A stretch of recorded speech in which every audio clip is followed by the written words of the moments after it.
OTB AM. With Gillette. Get into your flow with the new Gillette Labs Razor with exfoliating bar. Okay, it's a big day for the Republic of Ireland. We could be going to a World Cup. We beat Scotland tonight and some other results go our way. But the worst thing that could happen if we win tonight is that we'll be having a playoff where we would expect to get through. So this game at Hampden Park tonight is big. Shane's in studio, Colin's in studio. Good morning to you both. Morning, lads. How are things? Colin's actually here to talk about Roy Keane. It's like, I've shoehorned my way onto the show this morning to talk about Roy Keane. It's like the Cork slot of the morning, yeah. It's your specialist subject. Yeah, we haven't had a Cork slot in a while. Do you think you'd win Mastermind if the subject was Roy Keane? No, of course not. No, I mean, like, Roy Keane wouldn't win that. Like, he's a conundrum himself. Like, he wouldn't have the same answer twice. So how would I possibly win it on Roy Keane's behalf? Purely factual, you know. He had all the answers last night. To many well, questions. he did have the answer that we're still trying to find, some of which. Yeah. But yeah, I mean, this stems from Roy on Monday Night Football with Jamie Carragher last night, Sky Sports, and afterwards, which is often better than the match itself. They were going through their top three, everything. The game was so crap that they ended up having break glass in case of emergency. A series of lists, perhaps. Favourite ice cream. Mount Rushmore, anyone? Hey, don't knock ideas in production meetings. You know, anything can work if you treat it right with a bit of passion. And these guys came in with their three choices ready to go. Feels like some shots being fired there. No, I mean, Shane, look, you can... did you take a stray bullet there? You know, maybe. Well, I'm sure that the producer said, lads, why don't we do top three of your favourite songs, films, etc. tonight? And then maybe they were like, oh, I don't know about that. And then the producer was like, no, it will really work. It will really work for the audience. And it did. And it did, because look what's happening now. We're talking about it. We're taking someone else's idea and driving on with it. The best ideas. Ger, please. Okay, Start with your favourite choices. No, that's great. I mean, I don't know. Like, was it not a bit bland? Was Carragher not like, I like the ones who were good at the football. They were good at the football. It's not the football we're interested in. The football answers were pretty boring. Yeah, we're not interested in that. De Bruyne, Haaland, and then Maradona all the time. The best pundits. Which of your colleagues are the best pundits, as opposed to like the best pundits in world football or even anything historic? And they had made a deal that they would. Like, I thought they were joking about them making a deal, but they weren't. They were like, "Oh, you're great. Oh, you're great." Yeah. Not the Roy Keane content that I want to see. The football answers were a bit vanilla. It was the other answers that were the exotic ice cream flavors. That's what we want. I have my notes the wibbly wobbly wonders. Shane, I don't even have them. I have one of his answers about the football one there because I thought it was interesting that he picked Wayne Rooney in one of his three favourite Premier League players. He had De Bruyne, Haaland, and Ronaldo as his current Premier League players. But Rooney, I thought there was always a bit of tension there. But forget all that. It's really his favourite musicians. Oh, that's because Rooney changed the channel that time. Yeah, when he was watching Rugby League. Big fan of Rugby League. And Wayne wanted to watch X Factor. So Roy wasn't having it. And big fan of NFL, as it turns out, as well. As we all know. Yeah, too much of a fan. So much of a fan, don't interrupt him while he's watching it, please. Yeah, please don't come near Roy. I had that experience as a kid as well, where I was at Manchester, at Man United game. I think I was 7 or 8 years of age, and my dad said, "That's Roy Keane's car over there. I saw him get out of it earlier. He's in the mega store right now with his family. We'll give him a bit of space, but if you hang around here maybe for a little bit, you have your little Irish scarf there as well, your United jersey on. He's gonna stop and give you an autograph." Roy comes walking out with his wife and one or two of his kids, a couple of bags of merch from the mega store, and there was me and two other kids similar age, and he absolutely blanked us as if we did not exist. And I was saying, "Pretty please, Mr. Keane, can I have an autograph?" And it just didn't work. I know Rory McIlroy had a similar experience with Roy Keane when he was younger. He says that's put him off Keane a bit. It didn't put me off Roy. He made up for it a few years later after an Ireland game. Gary Neville had a similar bad experience with. So sometimes don't meet your heroes, but yeah. Well, they can't stop for everybody, Shane. No. I had no problems when I met him. But I wasn't interrupting him. I wasn't interrupting him from watching a match or doing anything as such. No, you would have assumed that, like, at that stage, maybe he'd just been getting grief in the megastore. Fair enough. And he was taking it on you. In fairness, like, it sounds like you were relatively nice about the whole thing. Yeah. But he is entitled to his privacy. I understand that, and his head must be absolutely wrecked. For selfies and autographs. He just hates it. No, you don't have to. Don't be making excuses. You're the victim here. Don't be blaming yourself. Yeah. He had one too many Shane Hannons coming up to him that day, and you were just the one that broke it. Like, I had no problems with him. I had a great chat with him. Did you? Right? Yeah. Well, and you're an adult as well, so you must just like adults and hate kids. It's unfair on Roy. I'm sure. Look, he's dealt with a lot of that over the years. I enjoyed his movie choices. Yeah, and his music choices. I really enjoyed the I really enjoyed the musician choices because I didn't know that this had actually happened until I came in this morning, that they had actually done this slat. And I watched it and I was like, about 6 o'clock this morning in the office, usually be quiet enough, but I just burst out laughing at his first answer, which was Bob Dylan, which is fair enough. I think it's well established that he loves Bob Dylan. Fair. But just the way he talked about him was as if Bob Dylan's a promising left back. It was like, I love Bob Dylan, I'm going to tomorrow night, should be good. Should be good, Bob's good. Yeah. Should be good. That was a good performance from Bob. He can't separate himself from that objective football analysis. Then he had U2, which is fair enough. And he gave that in the overlap too when he did the Q&A with Gary Neville. But I was very surprised by his third and final choice. Did you get that? Chili Peppers? Red Hot Chili Peppers. That was I cannot see Roy Keane and Anthony Kiedis sitting down and having a chat that Roy would enjoy. Maybe Anthony would enjoy it. Yeah. He But did say I'm very though, pleasantly surprised by it. when he's in his car, he turns on the 80s channel. He loves a little bit of Depeche Mode and anything really 80s, which you can get on board with. Jimmy Carragher, I think, backed him up to that degree. Was it a Deacon Blue concert that he went to? That he was annoyed at the woman singing all the songs beside him? Wasn't that it? It was like, I went to a concert, got ruined by this woman. She was singing all the songs. If I wanted to hear her sing, I got karaoke. Yeah. That was. I wouldn't like to sit beside Roy at a concert. Well, You'd be afraid to enjoy yourself. Afraid to enjoy, yeah.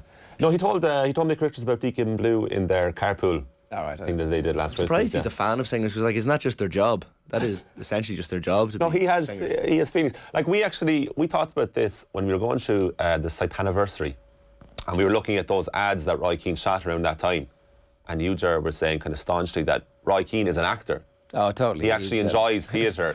But he just has to be surrounded with the right people to do it. But I would never have thought that Roy would endorse anything to do with the arts. Yeah. Because it was too unpractical. Well, he was clearly, Daniel Day-Lewis's performance in There Will Be Blood stuck with him particularly. He picked that out as he said he's never met Day-Lewis, but that he, really, really liked that film. Yeah. And then the GEA answer in every match programme, Shawshank Redemption, something along those lines, I don't know. So he had his good picks, he had them ready as well. Obviously they were prep in advance, but I quite enjoyed Keane's movie choices. You named two there, it's top three. What was the third? One Flew Over the Cuckoo's Nest, right. which Carragher also Carragher chose. just gave to him, which I don't actually think was in Keane's top three, and he was like, I'll take that.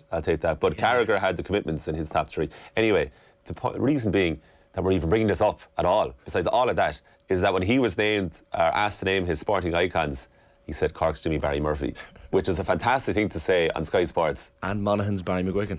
Of course. And can someone tell us who his third person was? Yeah, we missed Please, the third. Can someone tell us in the comments, because I cannot find the third person he said that was a sporting hero of his. Would he pick Tom Brady or someone? Surely someone from an American Maybe sports. a rugby league player, because he's obsessed with rugby league. Our own Cameron suggests it was Paul O'Donovan. It could have been. Sonia O'Sullivan, yeah, someone. Did he not know factually that it was Paul O'Donovan? That's what I was assuming. Was that a suggestion? I think he was joking, was he, Cameron? Cameron was doing a morning joke. Yeah. Who knows? Just to wake us all up. YouTube.com/off the ball, or you can get us, of course, on OTBA at Off the Ball AM on Twitter. Life is complicated this morning. You're a Villa fan, so it's obviously going to be a tough morning for you. Well, not really, just boring, Yeah. Does it exist? There you go. Put the sound down on the YouTube. Ideally. Everyone else watching at home, though, you can put the sound up so you can hear what we're saying instead of just watching us mime. In studio we'll keep it down.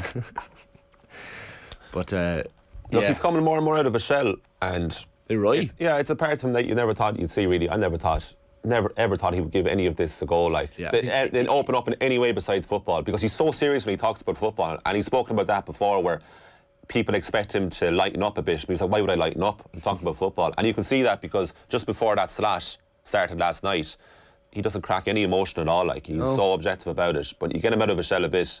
It's another reason why he's so enduring to people. Like, he started talking about dealing with self-doubt as a footballer as well, which is really, really good. On the back of last week with Gary Neville, very interesting. And then obviously talking about how he wants to get back into management, and he has that pit in the stomach feeling where he on a Saturday afternoon walking to a match to do punditry, he wants to feel that one more time, I guess. Yeah, but get over it.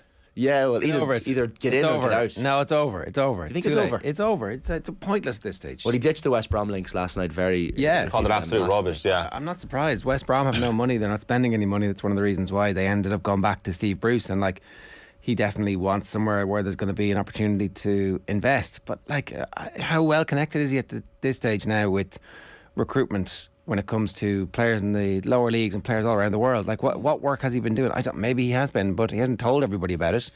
And you think it would come across in some of the punditry. Yeah, I saw this player, I watched him, I've done a bit of research on him. That's not there. So, like, what is it that he's going to bring apart from celebrity? For a Championship or League One club, would it not make sense from a marketing perspective if someone wants to bring in a bit more interest to the club? That's absolutely going to work. Yeah, but like, does that automatically get you 6, 9, 15 points, or do you end up mid-table and the fans like? It's a risk. Let's look at the marketing from last night. The high-profile manager is the one who his fans are not happy with, and the low-profile manager who took the team up and has like now got an established track record has the fans chanting his name before the game and has like this umbilical link between them. But that's not there at Villa because everybody, I don't know, from the moment he arrived, if he was going to do a good job, he was using this as a stepping stone. And now it's like, well, there ain't no stepping stone. Yeah. I think he could do a job as a troubleshooting manager in the Sam Allardyce mould going forward. I mean, his niche should be... You're talking about Roy Keane as opposed to Stephen Gerrard. Yeah. Right, yeah.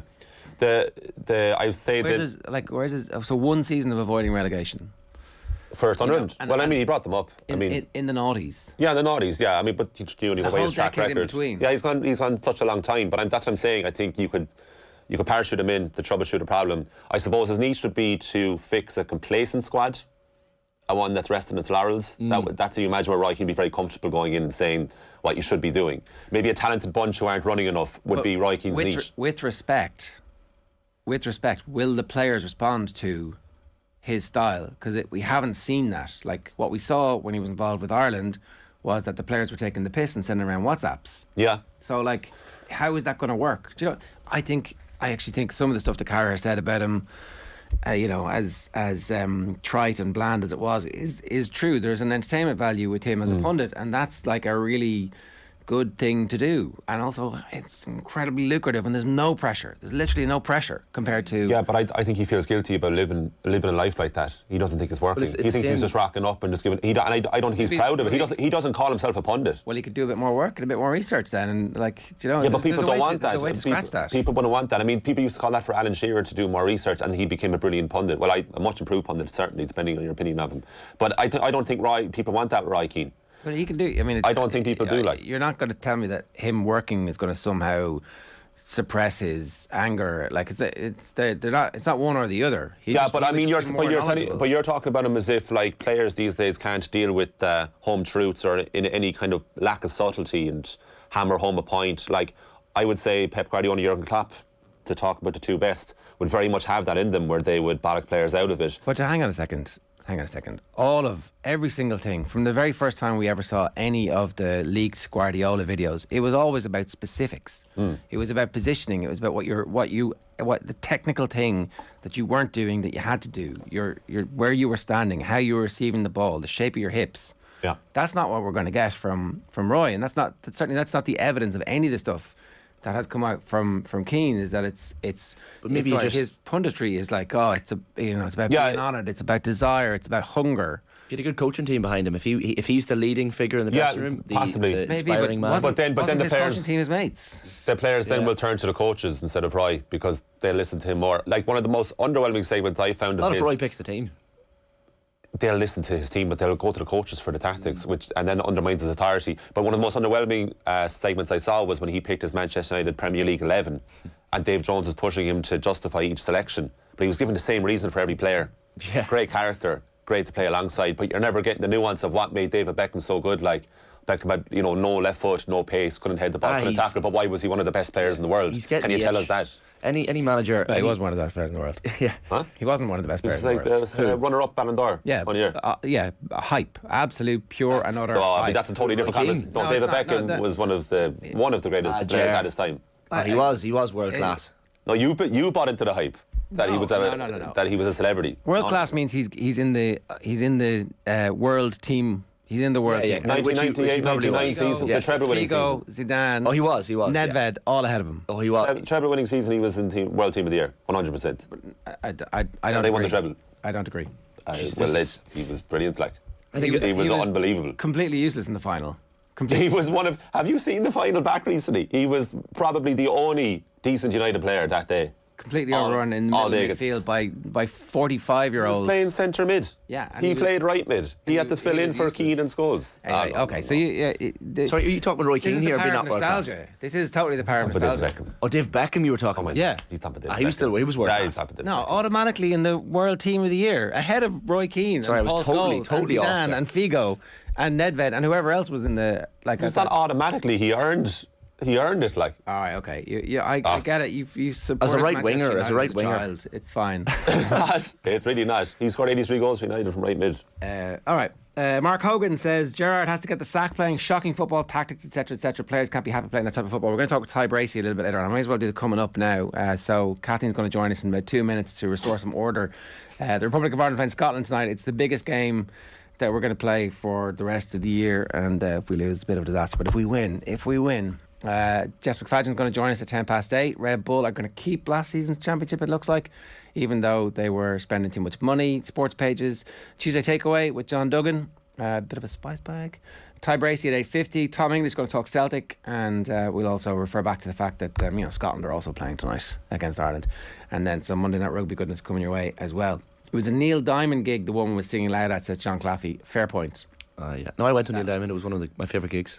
He's one of my favourite artists. He's my go-to karaoke. I went there with my mum, and he obviously can't perform anymore for health reasons, so got him just before he finished. Neil Diamond, forever in blue jeans.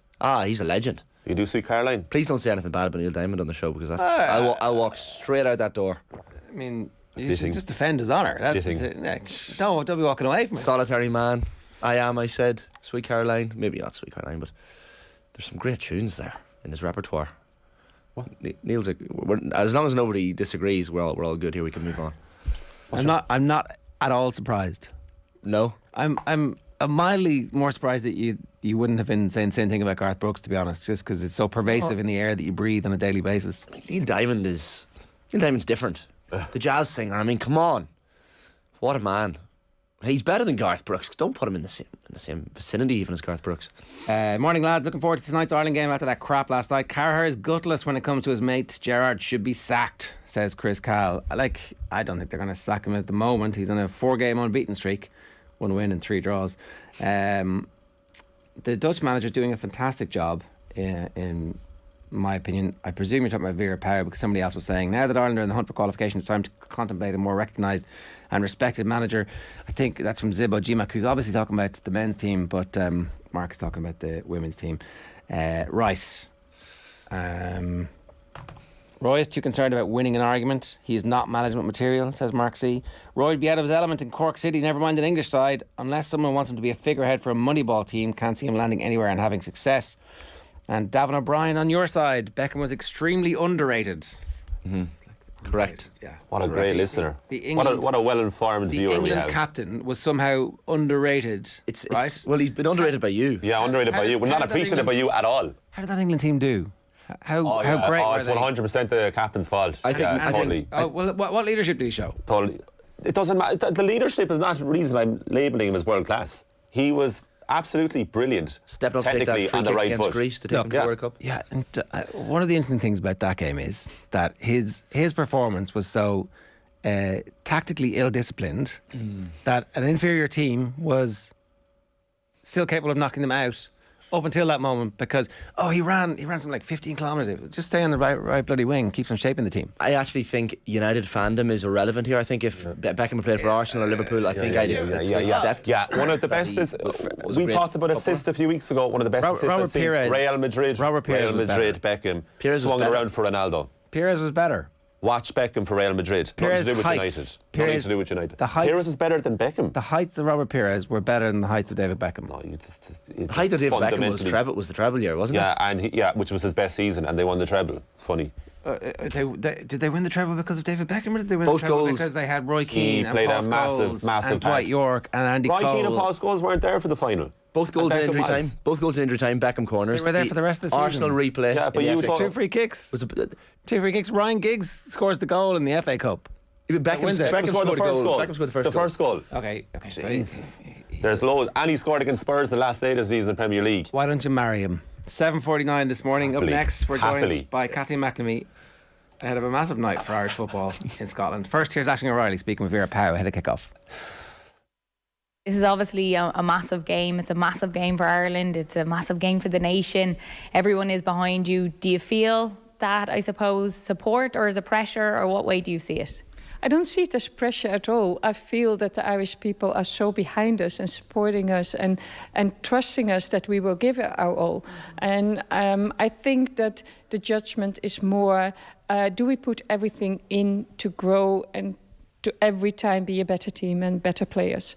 And I feel that is what the people appreciate, that we're working so hard for it. And of course, we want to make the people proud tomorrow again. I hope that we can still show our best, even if it's not going our way, and that people will see that we have put a whole heart and everything into it to get a result and to get Ireland as a nation to the World Cup. Oh, we hope so. And there's been quite a number of injuries, so I'm sure had to reshuffle the squad and the starting 11. How was that for you? Was it difficult to pick the starting 11? Of course, it is different, but that is something as a coach you need to deal with. Different in a sense that we had to try out a few things. So that means that the lead-up has just a little other path than you would have without those injuries. On the other hand, we're ready. And I always say, when the time comes, when it's getting closer to the game, the solutions will come. And that's always the case. Maybe that is experience. So we were just working hard and trying this and that and finding the best way to deal with it. And for a lot of these girls, if not the majority of them, this is the biggest game they've ever played in to date. Have you addressed that with them to, I suppose, manage the nerves of it? Yeah, we don't see it like that. It is the biggest game because it is the final game of this whole process. But without a game against Finland home, without a game against Finland away, Sweden away, if we wouldn't got those points, we wouldn't have been here now. So in that sense, it's just the order that makes it big, but it is not bigger than the Sweden away or Finland away game. Right, that is Vera Power talking with Aisling yesterday. Kathleen McNamee, host of Koi Gig, is with us. Relatively excited this morning, Kathleen? Yeah, I think I came screaming into the office this morning being like... Oh, I think your mic is switched off, is it? Are we switched off? Oh. Yeah. Switch is on there. That's how excited everything is. Kathleen pointed out as well earlier that she has worn the Irish colours into the studio. I've inadvertently worn blue, which I should have really thought about considering Scotland are the opposition tonight. Every other night you could get away with it just being Monaghan colours. But true, actually, yeah. But today, sadly not. I didn't even actually plan this. This was just purely a coincidence and my general state of mind. Yeah. Somewhere deep in the subconscious it's there. Dunphy's in the paper today saying that this could spark a new Katie Taylor moment. I think it's actually different to that because it is a team sport, and he's making the point that our great athletes, female athletes of the last decade, have all been individuals as opposed to maybe the Ireland hockey team and the Cork footballers were the great women's teams. But this is a crossover moment where it's actually very like the Euro 88 campaign, where there's going to be a big game in Hampden Park that in many ways helps to define whether or not we're going to make it. Plus it's a World Cup. It's a World Cup. It's not just the Euros, it's a World Cup. Yeah, I think this could be something. And I also think that when Katie Taylor broke through, the sport was in a very different place. Boxing, especially women's boxing, and our knowledge of it in Ireland was in a very different place. Whereas we know this team, we know these players.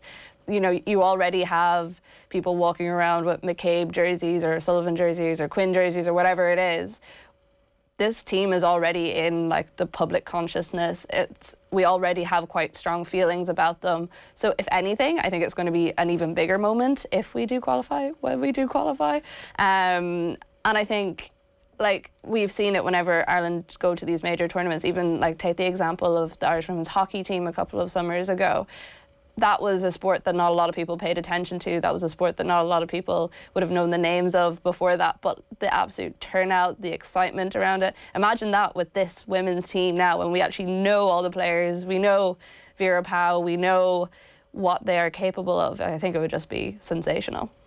Let's talk a little bit about Scotland, okay? Because we are in the midst of an injury crisis at the moment, and Scotland have lost their best player through retirement, but actually they've had a good, solid campaign to get to this point. They're going to be feeling pretty confident about the fact that it's an Ireland team, shorn of several of our top players, maybe not our best players, but certainly first choice. So I think they're going to be feeling pretty confident in advance of this game. Definitely, and I also don't think the Kim Little being missing matters all that much to Scotland anymore. She's been retired for long enough that the story has moved on for them. They're not thinking about her as much, even though she isn't a fantastic player. It definitely was a massive loss to them. They were confident. Like, I was reading Caroline Weir and Mazza Lopez talking about it last night before the match, and they were saying that, you know, mentally they're in a really strong place, physically they're in a really strong place. They have no injuries, so they have their first choice squad. They were looking at us and kind of saying that we had a good run up to this, and that they expected us to play quite a direct style and an attacking style, which I thought was interesting, because I don't think we've ever really watched Ireland and thought, yes, direct attacking play. And I think what's interesting about this Scotland side is they were down and out after the World Cup. You know, that was pretty disastrous for them. 3 losses.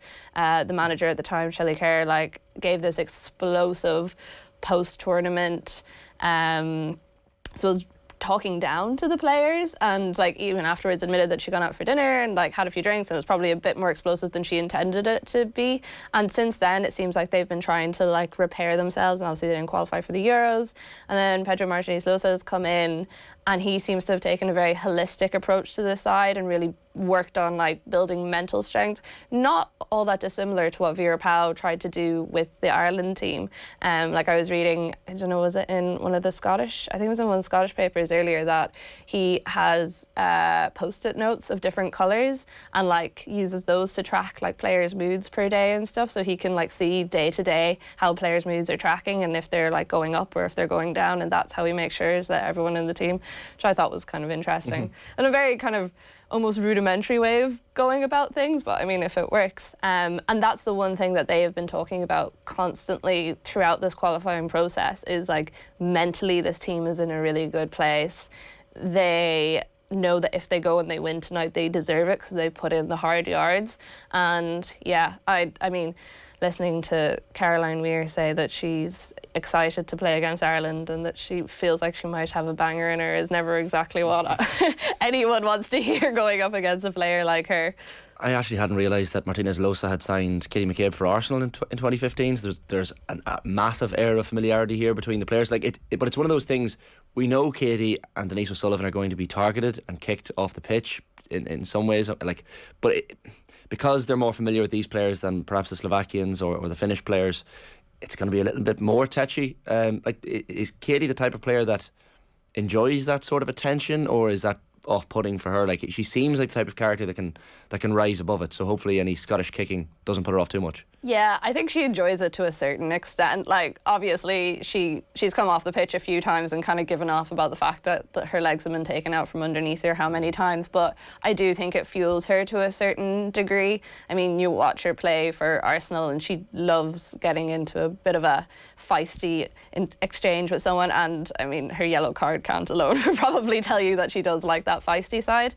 I think it'll be particularly interesting to see her and Erin Cuthbert, because they have matched up against each other quite a few times in the WSL, and they always go for each other. I mean, I'm sure they're probably grand off the pitch, but when they're on the pitch, it's like a proper rivalry, so it'll be interesting for the two of them. I think with Katie, and we saw that a lot throughout the qualifying process, and even yesterday when I was listening back to some of the press conferences, she refused to get excited or drawn into any sort of emotion pre-post match. It seems like she channels everything into her play on the pitch, and that's where she lets herself be exposed, and I don't mean exposed in a playing sense, I mean in an emotional sense, and that's where she gets everything out. So I think if she can harness that properly tonight, then it will serve us very well. I think there's an element of the whole Sean Boylan thing, stick your shyness in your back pocket. I think we need to stick any negativity in the back pocket tonight. Just have the confidence, because from the outset of the group, we knew Sweden were going to top the group, so the playoffs were always going to be on the... It's not like this is a surprise that we're now here and magically we need to get up for a playoff. We've been, as a team, probably preparing for playoffs for quite some time. So, as Vera Pauw said, the team are ready for this, you would imagine. Yeah, definitely. I think... if anything, the few injuries may have been the thing that mentally might have given us a bit of a wobble. I actually don't think the way we've played it all in the last few months will be, because I think we've been relatively as good as we expected to be, if not maybe a tiny bit better at times. It's unfortunate that we have the injuries that we do, but I also think that, and this is something actually that I was reading, because Vera Pauw obviously started out her coaching career with Scotland, and I was reading a past player who didn't actually play with her but would have known quite a lot of the players who did, and she was saying that there was some anger. Some people loved Vera at the time because she played the same team and she came in, and over the time she was there she did actually bring Scottish women's football on quite a bit. And then some players absolutely did not like her because once she had her starting 11 or her like core squad, it was very, very hard to kind of muscle your way into that. And I found that interesting because what we've seen from her throughout this whole tournament, particularly this qualifying process, is that she has stuck to who she wants, and she's brought players in on the fringes, but it has been quite hard to break into that core squad. But she's kind of been forced to do that now with the fact that we have had so many injuries over the qualifying process. So I'm kind of interested to see how that serves us longer term, in the hope, or in your positive thinking way, Shane, when we qualify for the World Cup and when we go to Australia and New Zealand next year. I love that. It's all about positive affirmation. So not wanting to risk a Kevin Kilbane Nations League moment here, but going to anyway. Teetering out onto the ledge. What are the permutations tonight, Kathleen? Oh, you're throwing it to me. Okay, well. Get the calculators out. So, 6 o'clock, we have Portugal and Iceland, Switzerland and Wales. Ideally, we need Iceland and Switzerland to lose because they're ahead of us at the moment. And we also need a win. Like, regardless of what happens, Ireland need a win tonight. So the 3 winners are ranked off your results in the group stage of the qualifying campaign and in their playoff final, and it's the top 2 from the table that book their spots. So Switzerland are on 19, Iceland are on 17, and Iceland are on 18 and Ireland are on 17. So if Switzerland or Iceland win their playoff on penalties, they would only have a point added, because for some reason that's the thing that they do in these playoffs. That don't give them the 3 points, just give them the point. And so that will be classified the draw. So if we win in 90 minutes, that's good for us. And if the teams are tied on points, it then goes to goal difference, which is based on, again, the qualifying and also these matches. Then to goal scored, away goal scored, and so on. And we are level on goal difference with Iceland, 3 clear of Switzerland, and lead the way on goals scored by 1. Okay, so if they go through on penalties and we win, we're through. Yeah. If we win and they win in 90 minutes, then we're going to a playoff. Yeah. Okay. We basically need one of those 2 teams to lose. It's the dream situation, and we win our match and we're home clear, and if not, and if one of those 2 loses and we win on penalties, it doesn't matter a jot. We're through. That's the win basically, and we'll stay alive. Win to stay alive. That's every time someone asks me about the permutations, I'm like, just win. Just win the just game win first, the game, first and foremost, and then we will see where we go. We'll essentially know at half time of the Ireland game what our result will mean. But the farcical thing, and whispered quietly, but the farcical thing is that all these games aren't being played at the same time. And Katie McCabe kind of referenced it yesterday, like in the interest of fair play and sport, we should have been on at the same time as the other teams. Well, this is the exact same point that Stephen Kenny was making with Joe Malloy last night. Yeah. It was like, we're not playing in the last round of group games. It's absolutely farcical. So it turns out that it's very difficult to organise these. But it's balanced out in the men's game where we're getting screwed fair. over, and in this one we're getting kind of a bit of an advantage almost. Yeah. So, I don't know. Like, obviously, if it was the other way around, we'd be quite annoyed that we wouldn't know what's happening. Will I take the advantage today? I will. And I'm not saying that for any bad karma to come my way later on, but I think we've had such bad luck with qualifying, and some of it has been like self-made, other things have not been self-made. So I think we deserve this little bit of luck, and hopefully it will give, I mean, chances are the players probably won't even like look themselves to see. I don't know. Like, if you're a player, do you want to know what the score is, or do you want to just like fully focus? It's probably kind of dependent on. Yeah, I guess it's case by case, isn't it? Some of them will want to know, and some of them will use it as further motivation, as like 1 goal here and we're going through. And like, as soon as somebody in the team knows that, it's going to go through the team like wildfire. So one of the things that we have been good at in this campaign is not beating ourselves. Like, it has been less self-inflicted than in previous campaigns. Has Vera Pauw managed to totally take that out of the team? I don't want to say she's managed to totally take it out of the team, because I think those scars are still there, and I think the team has been using that as motivation in this qualifying process. But there have been some iffy moments, and even I was watching Courtney Brosnan a couple of weeks back play for Everton, and like Courtney Brosnan has come on leaps and bounds. She's been incredible, but there was a similar kind of like ball hop over the head moment that we'd seen before for Ireland, and it just put a little bit of fear in me. So I never want to say that we've like totally eradicated those things, because I do think it is a longer process. I have a lot more faith in this team than I did before. I used to watch it like kind of with my hands over my eyes, kind of slightly seeing out through my fingers, because anytime a ball would be played, I'd be worried about a missed pass or it's just something silly, whereas I don't have that anymore. It's just, I mean, it's difficult, you know, when the nerves set in, you just don't know what you're going to do, or if you're just going to have a flash moment of silliness. And I don't want to say we have completely eradicated, because I feel like that's just asking for something to happen later on. Does the crowd have any, like I know they had a record attendance at Hampden for the Austria game and expected to break that again tonight, and probably difficult for Irish fans, as we said, to get over given the late notice as to who we were playing, the Celtic game being on as well. So I guess the flights and ferries are fairly full heading over to Glasgow for today and tomorrow to come back home. But like, I don't know what impact the crowd is going to have, but atmosphere will be important, Kathleen. Yeah, it will, and but I also think that we've shown that when we travel, we're actually quite good at getting a result, and obviously having your own crowd there is really important, and they've made Tala a bit of a fortress for themselves.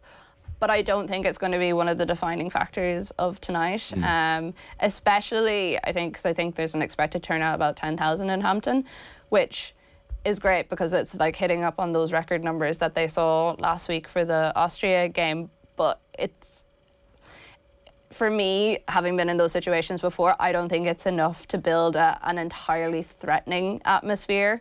So I don't think it'll be too much. I think we should be able to just focus on what we're doing. Thought it was interesting as well, they didn't practice any penalties last night in the training session that they had, so they're clearly spies watching, you see, aiming for the win. I have a feeling that there's going to be someone like there's going to be like an Alan McLaughlin moment. Someone's going to step up. Abby Larkin, 17-year-old Shelburne teenager off the bench to score a winner. Someone we weren't expecting necessarily to do something crazy.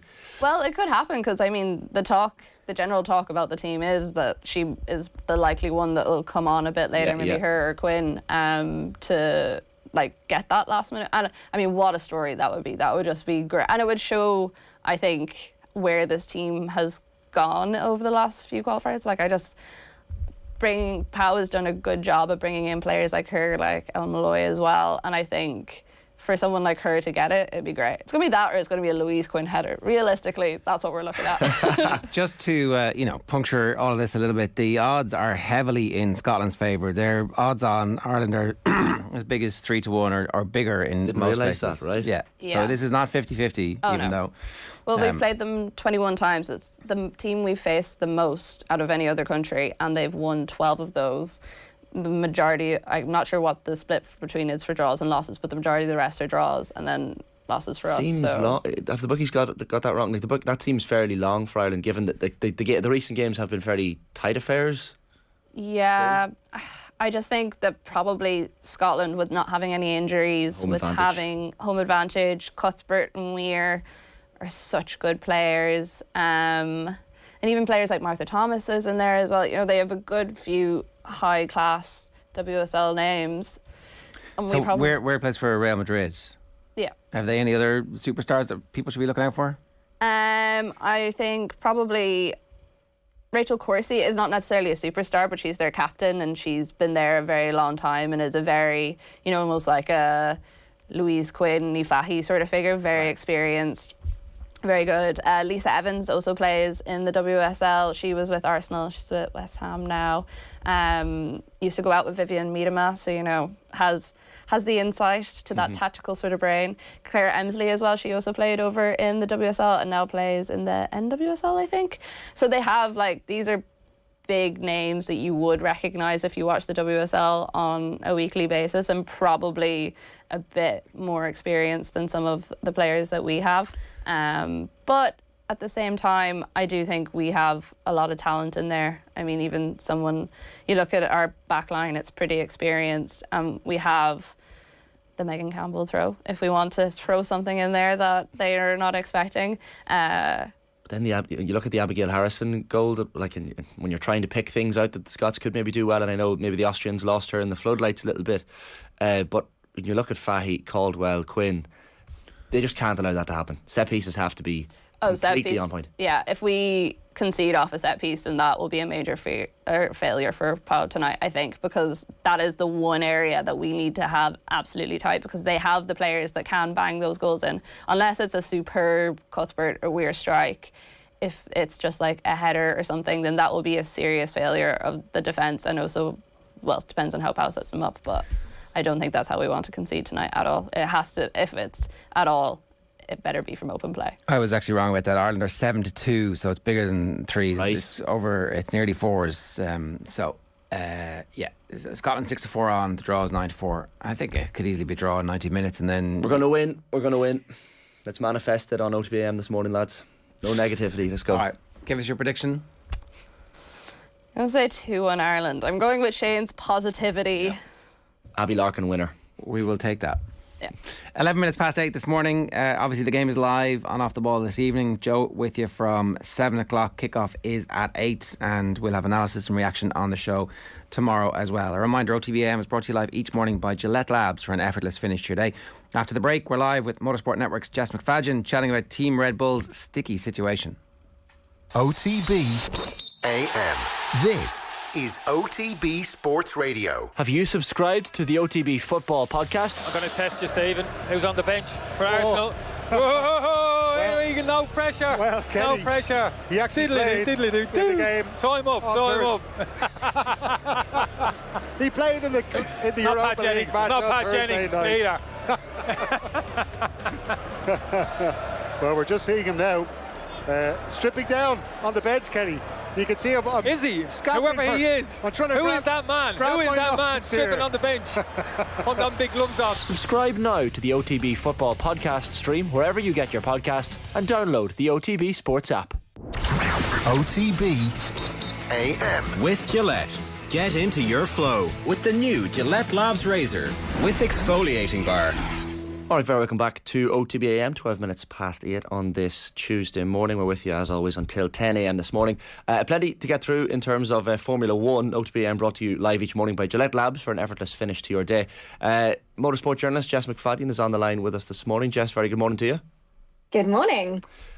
There's so many, you'd think ordinarily after Max Verstappen winning a world title we'd start with that, but I actually want to start elsewhere, and we'll get to the Red Bull budget cap issues as well. But terrifying images coming out of the race in Japan at the weekend from Pierre Gasly's onboard footage. Now, this is not unusual in Japan. We had the terrible incident in 2014 when Jules Bianchi was killed when his car went into a tractor essentially off track. There's been a lot of outpouring of concern from the drivers after this race as well. Jess, you might explain to us what happened and just how close a call it was on Sunday morning. Yeah, absolutely. So we had some pretty awful weather out in Suzuka at the weekend. It was just relentless rain for most of Sunday, which meant that we had a delay to getting the race started. But the FIA have been criticised actually at the round before in Singapore for not getting things underway.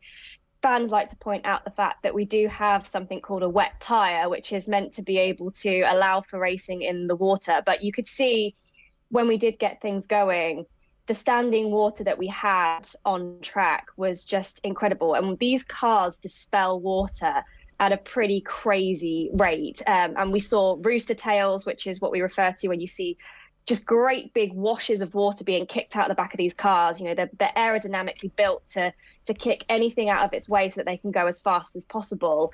And the visibility was just terrible. There was standing water. And what we found was when we did get racing going, Carlos Sainz aquaplaned, which in itself, the incident that Carlos has was quite scary in itself. He had zero control over the car, just skidding across the water and hit the barriers quite hard, but he was okay.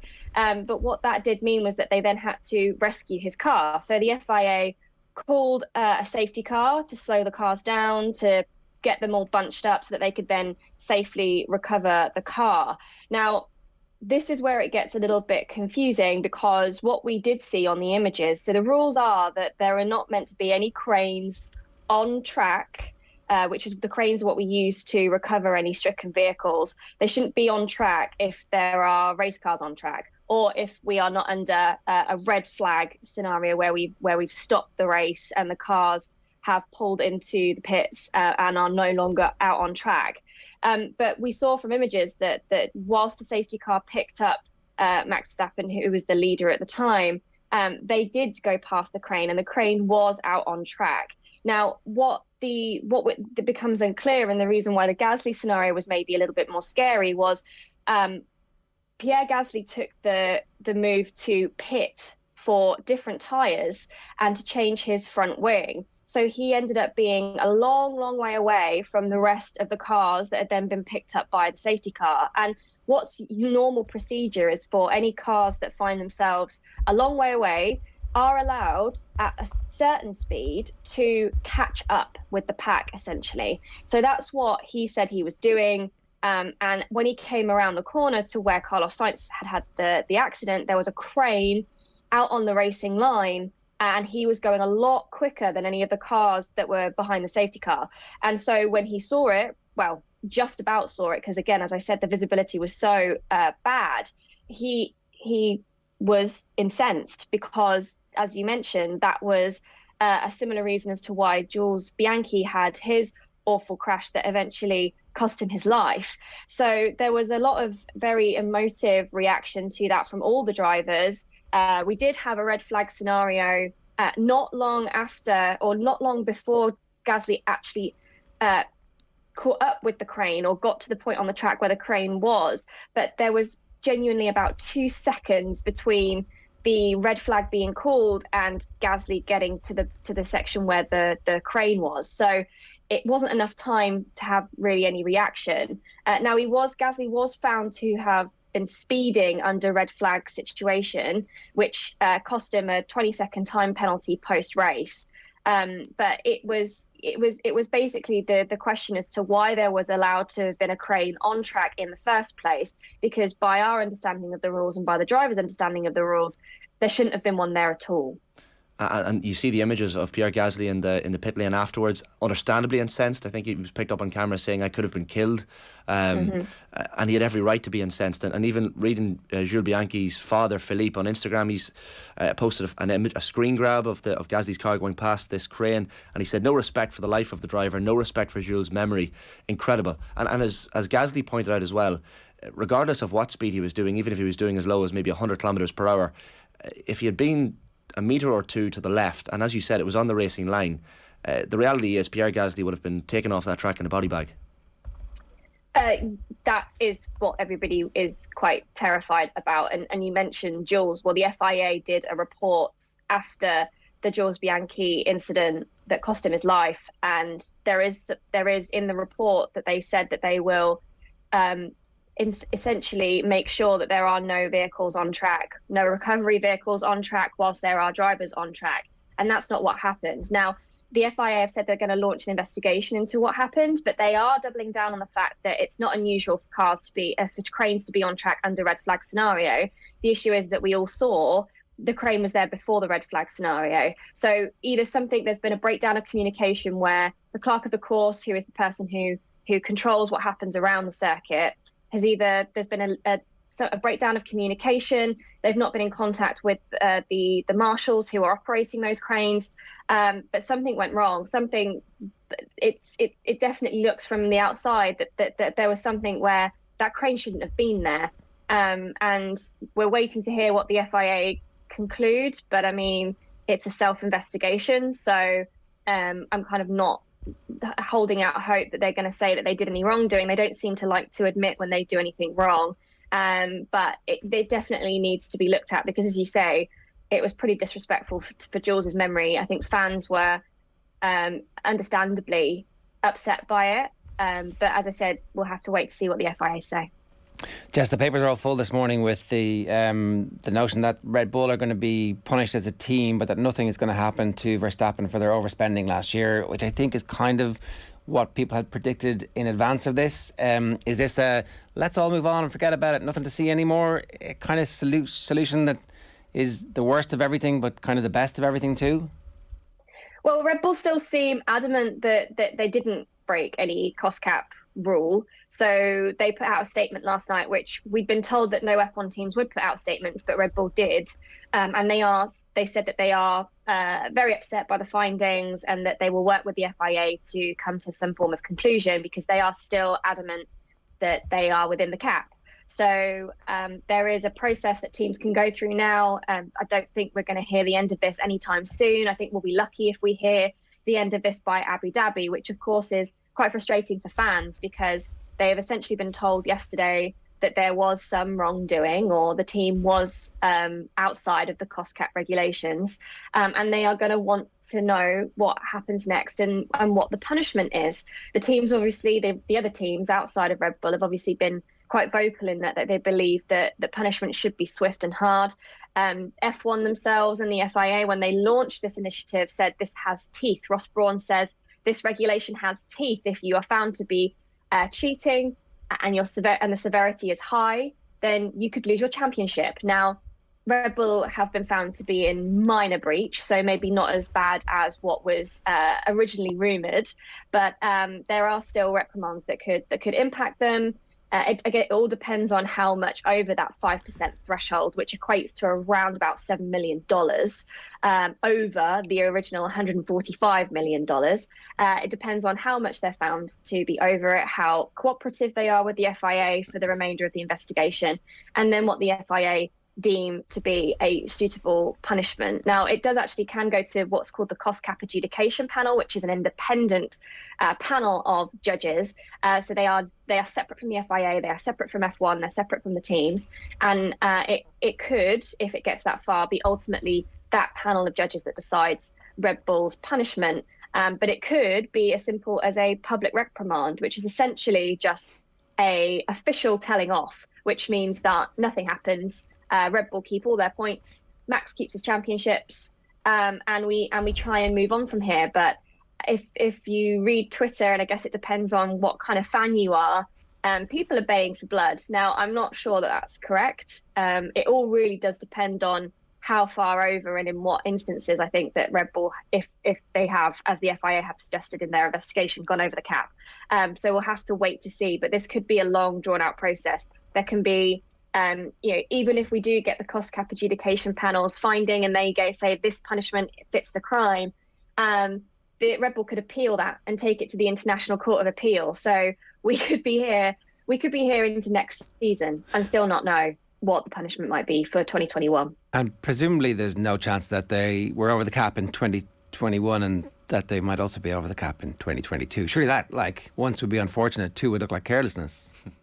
I mean, that is the thing with, the problem that we've had this year is it's the first year, last year was the first year of the cap. And so there are still grey areas that teams are arguing where they're not clear on what is and what isn't included, or how you can submit certain spending and not others. So you would suggest that they've entered into 2022, or you would assume that they've entered into 2022 with the same attitude as 2021.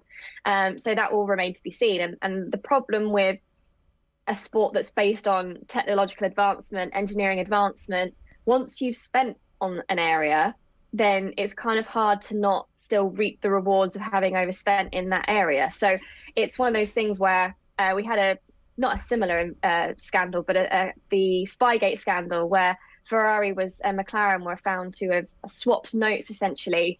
And even though McLaren didn't use any notes that it took from Ferrari, the FIA deemed that even just knowing them, even just reading them, means that you cannot forget that knowledge, and therefore we cannot guarantee that you wouldn't then go on to use that knowledge. So they had their championship in 2007 taken away from them. Constructors' championship was stripped from McLaren that year. So we have seen similar and harsh penalties awarded by the FIA. That was quite a long time ago, as I said, 2007. But it will all depend. Like, we still don't have the details of what the overspend was.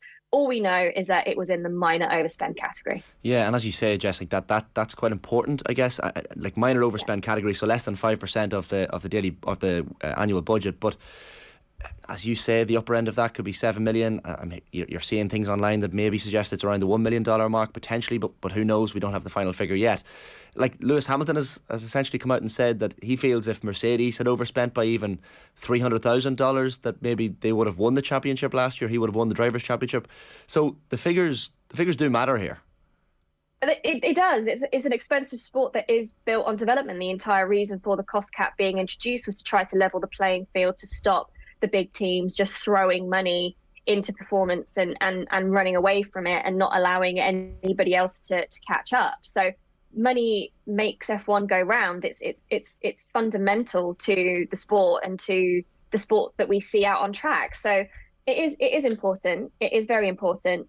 It just, as I said, it depends on what areas. Now, I mean, we all know that most businesses can sometimes get smart with their books in terms of how they put money. And I would be under no illusion, whilst there's no evidence of this, that every team has been very clever with how they have submitted their budgets. So, I don't think there's any there's probably no innocent party, as it were, but if you fall within the regulations, you fall within the regulations, and that's okay. But yeah, money is central to this sport, and it can be the difference between being competitive or not at all. So it is important. It is the reason why it got brought in. It was to try and make sure that we don't have one team dominating because they can just throw money at it. Yes, some John Claffey in the comments with us this morning on YouTube saying, I'm sure you could get a nice upgrade for $7 million, especially in the championship that went down to the last lap. That's if the overspend, of course, was at the upper end. Jess, we almost forget that, I guess the story that's been hidden from the weekend is that Max Verstappen has become a two-time world champion. A little bit of an anticlimax, and not least because I know Alex Albon was talking after the race and saying because of the weather and the conditions, he almost felt like the race shouldn't have gone ahead. And then there we are afterwards, kind of wondering, is this full points given out for this race? Is it not full points? Which was obviously crucial for Max Verstappen and whether or not he secured the championship. He seemed confused himself after the race, but as it turns out, he is the two-time world champion.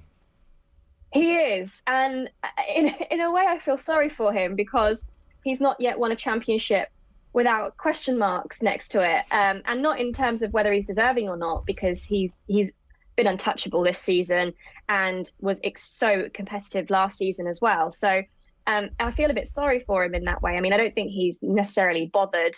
He does seem to take this kind of stuff on the chin and just say, well, I'm champion, so move on. Sunday was just one of the strangest days, I think, that I've worked in Formula One, just because of the crane incident, the red flag situation where we didn't have any racing for like 2 hours or something like that. I think the red flag went on for. We then had a race that was didn't meet full distance because we do have a time limit on how long we can run races for. So we hit the 2 hour window. And that was the point where everyone got rather confused because everybody, including the broadcasters, had been displaying what happens if we don't reach full distance and then what points are then awarded based on how far through the race we have got. But once Max across the line and Leclerc had he went off trying to defend from Sergio Perez, ended up going off the track and was deemed to have gained an advantage, and so was given a 5-second penalty, which dropped him down to third. And in doing so, with full points, awarded Max Verstappen the championship. But nobody seemed to know, other than F1 and the FIA, that that's what was happening. So everybody was extremely confused, and as you say, it was a little bit of an anticlimax for Max. I think I joked that we didn't get to see Christian Horner on the radio telling Max that he was the world champion. He found out in Parc Fermé, when Johnny Herbert announced it to him, because he got told in his ear, oh no, we're awarding full points for this race, so mathematically he's the champion. So it's one of those things about Formula One. I mean, I would argue that if not even the teams and drivers know the rules and know what's going on, then something isn't quite right here. We should have the people at play understanding the rules, because what happens there is that people will play the end of the race differently because they think they are strategizing their race based on a certain points haul.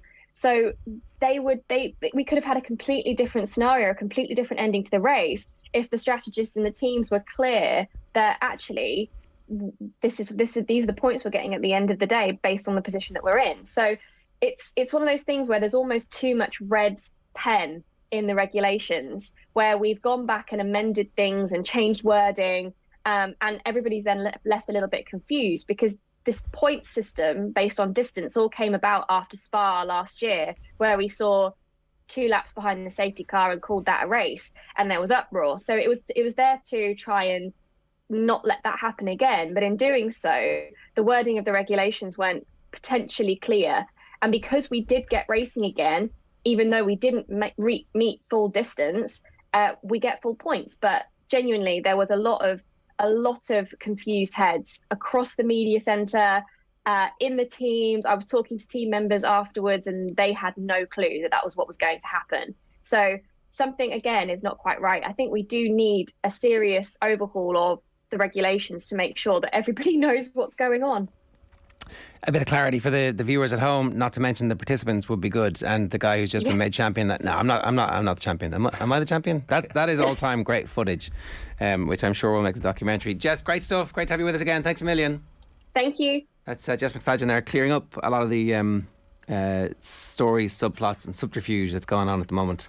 The soap opera is making it way more appealing to casual sports fans, I have to say. Well, I mean, Drive to Survive is going to be another brilliant season because of incidents like this. And even though like the season was not that compelling, it's just little moments at the top end. Yeah, but like a bit of a procession. The safety thing was the one that stood out for me. Like the footage of Gasly nearly hitting the crane was terrifying. Brought back. I remember seeing the footage of Jules Bianchi's crash in 2014 when he killed and died a while later in hospital from his injuries. But it was horrific, and it looked almost identical, same track. So yeah, avoided very narrowly a complete disaster at the weekend. All right. OTB AM is brought to you live each morning by Gillette Labs for an effortless finish to your day. Here's a snippet from our exclusive chat with the Republic of Ireland manager Stephen Kenny, speaking with Joe Malloy on last night's show about his frustration with the fixture schedule for next year's Euro 2024 qualifiers. You can catch the full chat on the OTB podcast network via Go Loud or on the OTB Sports app. We're back after this with today's sports pages. There are no games that are easy. We've seen in the previous campaign, the previous Euro campaign, where Gibraltar was 1-0 and 1-0 late on, finished 2-0 at home. So there's no formalities, and you've got to earn the right to win every game. But we're pleased that Gibraltar are second in those windows. The minuses, if you like, in the schedule, and firstly, I'm very, very disappointed with the lack of transparency around the last fixture. For example, we don't play on the last day. So Greece, Holland played Gibraltar and Greece played France. If France need a draw against Greece, they can take a draw. If Holland need to know this, they need to score 4 goals to beat Gibraltar to go through. They know that, and we've no fixture. So we're not happy with that at all. Like that's the draw was made yesterday, and then you don't find out the fixture to the season after the consultation with the TV stations. If there is going to be an odd one out, surely it has to be the lowest seed. Surely it has to be the lowest seed. So I think that's there's a lack of clarity around that decision making process, how it's made, and it's just not equitable, I don't think, and I don't think that's a fair process. What's your understanding of how those decisions are made, Stephen? And did you seek clarification today? Yeah, well, I've seek clarification, but there's very little feedback. Just that's the way the draw is, and you just have to accept it. That's sort of the what you're informed. I think in regarding the June window. Greece away, we wouldn't have wanted that in June. Obviously, we've seen fires ravaged through Greece last summer, and temperatures are really, really high in June. So when we looked at Greece, we said, well, we'll take them in any other window bar June. We didn't want that one in June. So that's something we'll have to prepare for and acclimatise for. I think our preparations for that are going to be very, very important.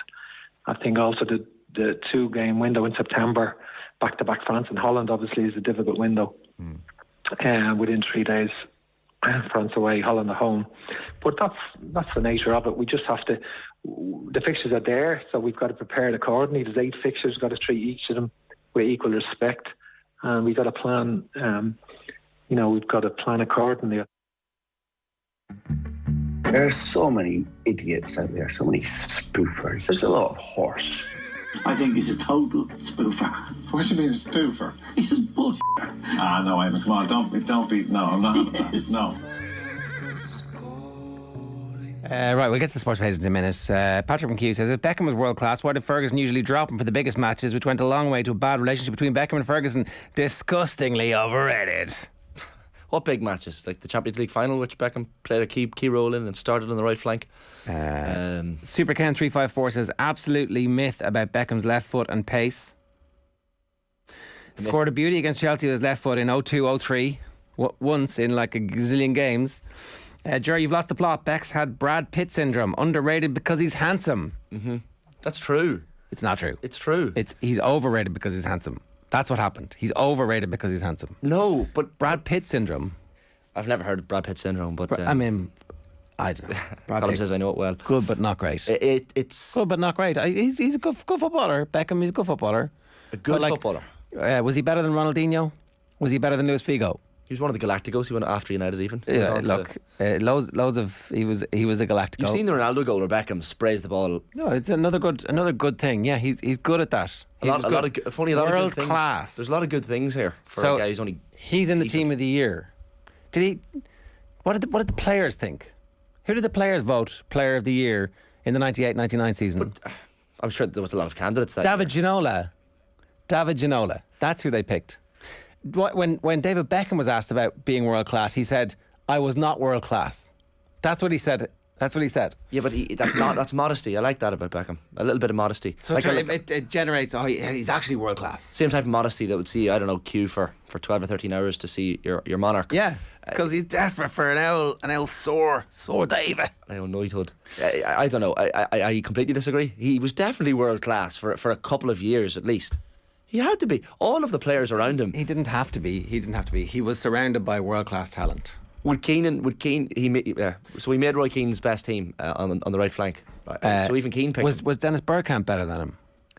I mean, different kind of player, wasn't he? Yeah, but it depends. Like, do we have to play in your world 11? Do we have to play a right wing? Like, was Messi better than him? Yeah, of course. Okay, yeah. You're making my argument here. Yeah. Is Rio Ferdinand better than him? Yeah, plays a different position. Yeah, he was. Is Buffon better than him? Yeah, he is. Buffon's a better goalkeeper. So they're all world class. World class, yeah. They're in your world team they're tonight. World class. The football equivalent of Space Jam is happening. The aliens are invading, and you're picking a team. You're like, oh, Beckham, I want you on my team. I'm like, I'm gonna have. Well, all those players I just named. I'm gonna have Figo. I'm gonna have Rivaldo. Yeah. I'm gonna have Ronaldinho, and I'm gonna have Thierry Henry in my team. And then suddenly I've got like 2 holding midfielders. It's Scholes. Maybe it's not Scholes. It probably isn't, to be honest. It's Keane and somebody else. Keane and Vieira. That's my team. And you're like, oh, I'm going to take one of those out for David Beckham. Who are you taking out? World class. Who are you taking out? Well, he's on the right wing, isn't he? He's not. No, I've got Ronaldinho. I've got Rivaldo. Depends on formation. Who are you taking out? Depends on formation you're playing. Well, I'm playing 4-2-3-1 here. In his prime, in his absolute 1 or 2 best years, there were no right wingers at that time better than him in the world. In terms of what he was creating, he was on a Manchester United team that won the treble. And he was at peak for England.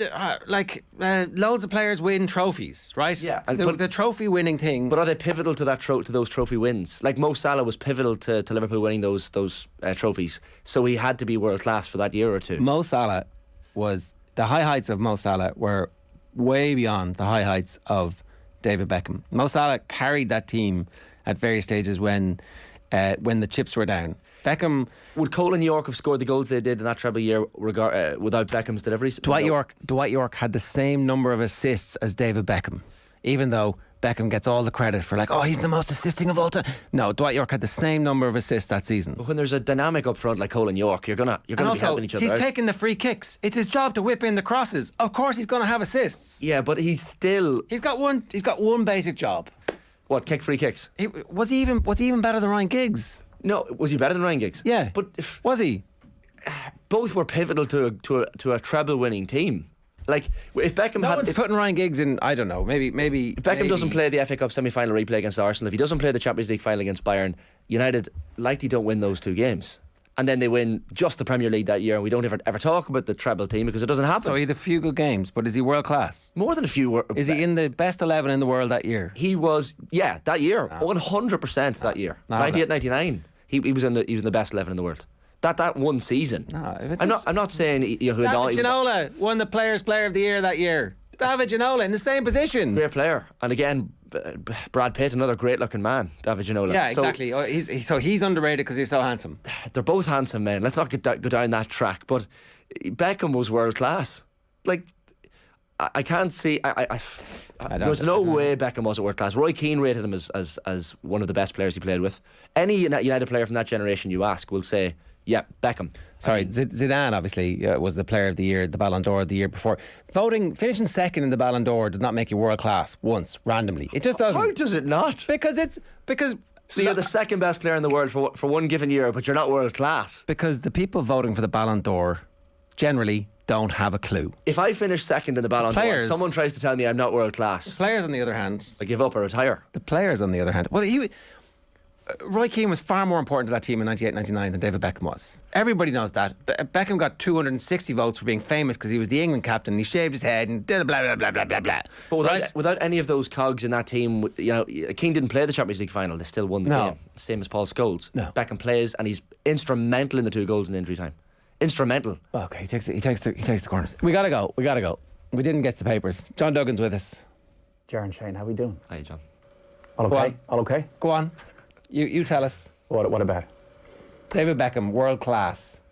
Very good footballer. But he the man. For that year, for a year or two. Whatever he says now, it's true. For a year or two. Whatever he says now, it's true, I agree. I'm not saying he was world class over a prolonged period of time. For that year, he was world class footballer. I think he was a world class footballer behind a lot of other world class footballers.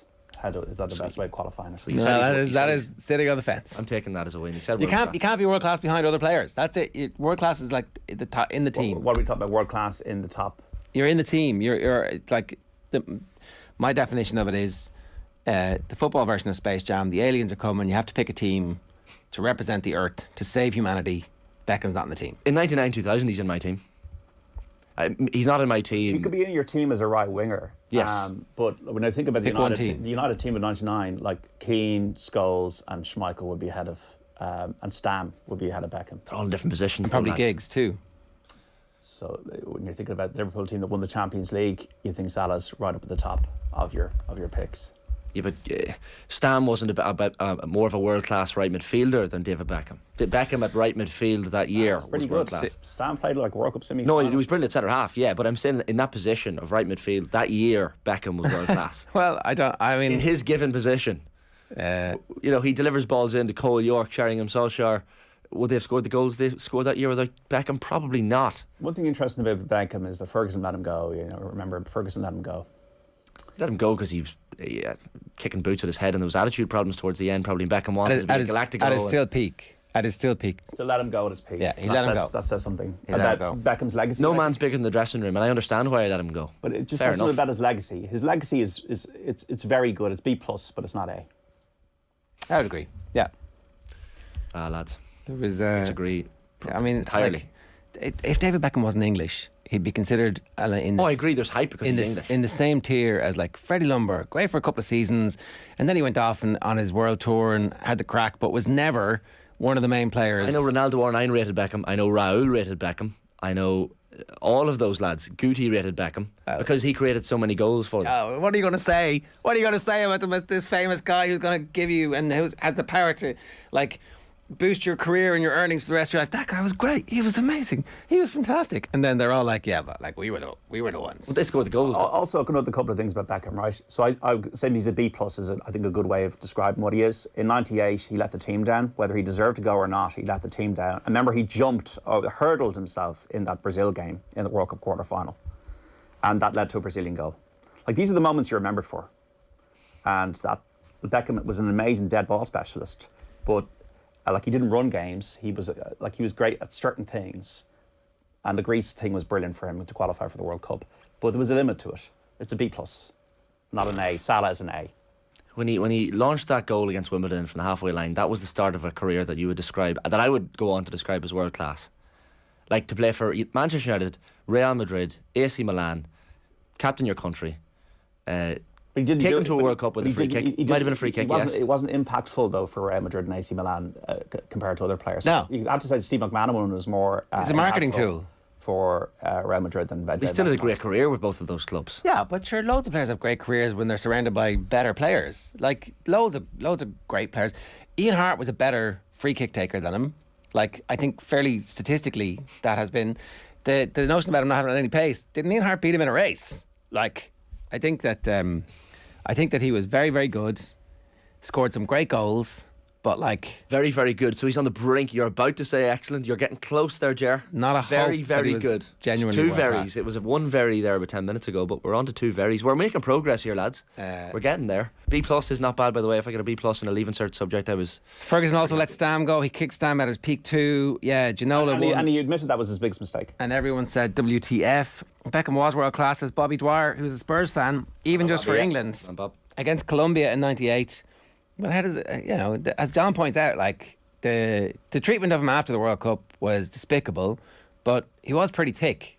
Like in the peak moment, when the game was there for them, when they were about to like get over their quarter-final hoodoo, and that team had the opportunity and the playing pool to reach greatness.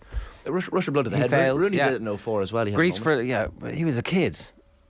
Greece for the 02 World Cup, says Bobby Dwyer. I still think that Greece for the 02 World Cup, like, I mean, it was only a Greek team who weren't very good at that stage. They were at home. It's in Old Trafford. And he had no discipline. Like, the reason that they need that last-minute superhero thing is because he's completely out of position for most of the game. Beckham was 22 in 1998. Was he not a kid as well? Well, Rooney was like, what, 18? Yeah, but I mean... Mbappe was 19 and won the World Cup. And was hugely influential in winning that World Cup for France. Beckham, 4 Team of the Years, Premier League Hall of Fame, PFA Team of the Century. PFA Team of the Century, isn't it? That the PFA never actually voted him Player of the Year. Isn't that interesting? That, Team of the Century, though. They stick him in the Team of the Century because he's famous. Not because he's famous at that stage. But when it comes down to it, is he the best player this year? He was never the best player this year. UEFA Team of the Year twice.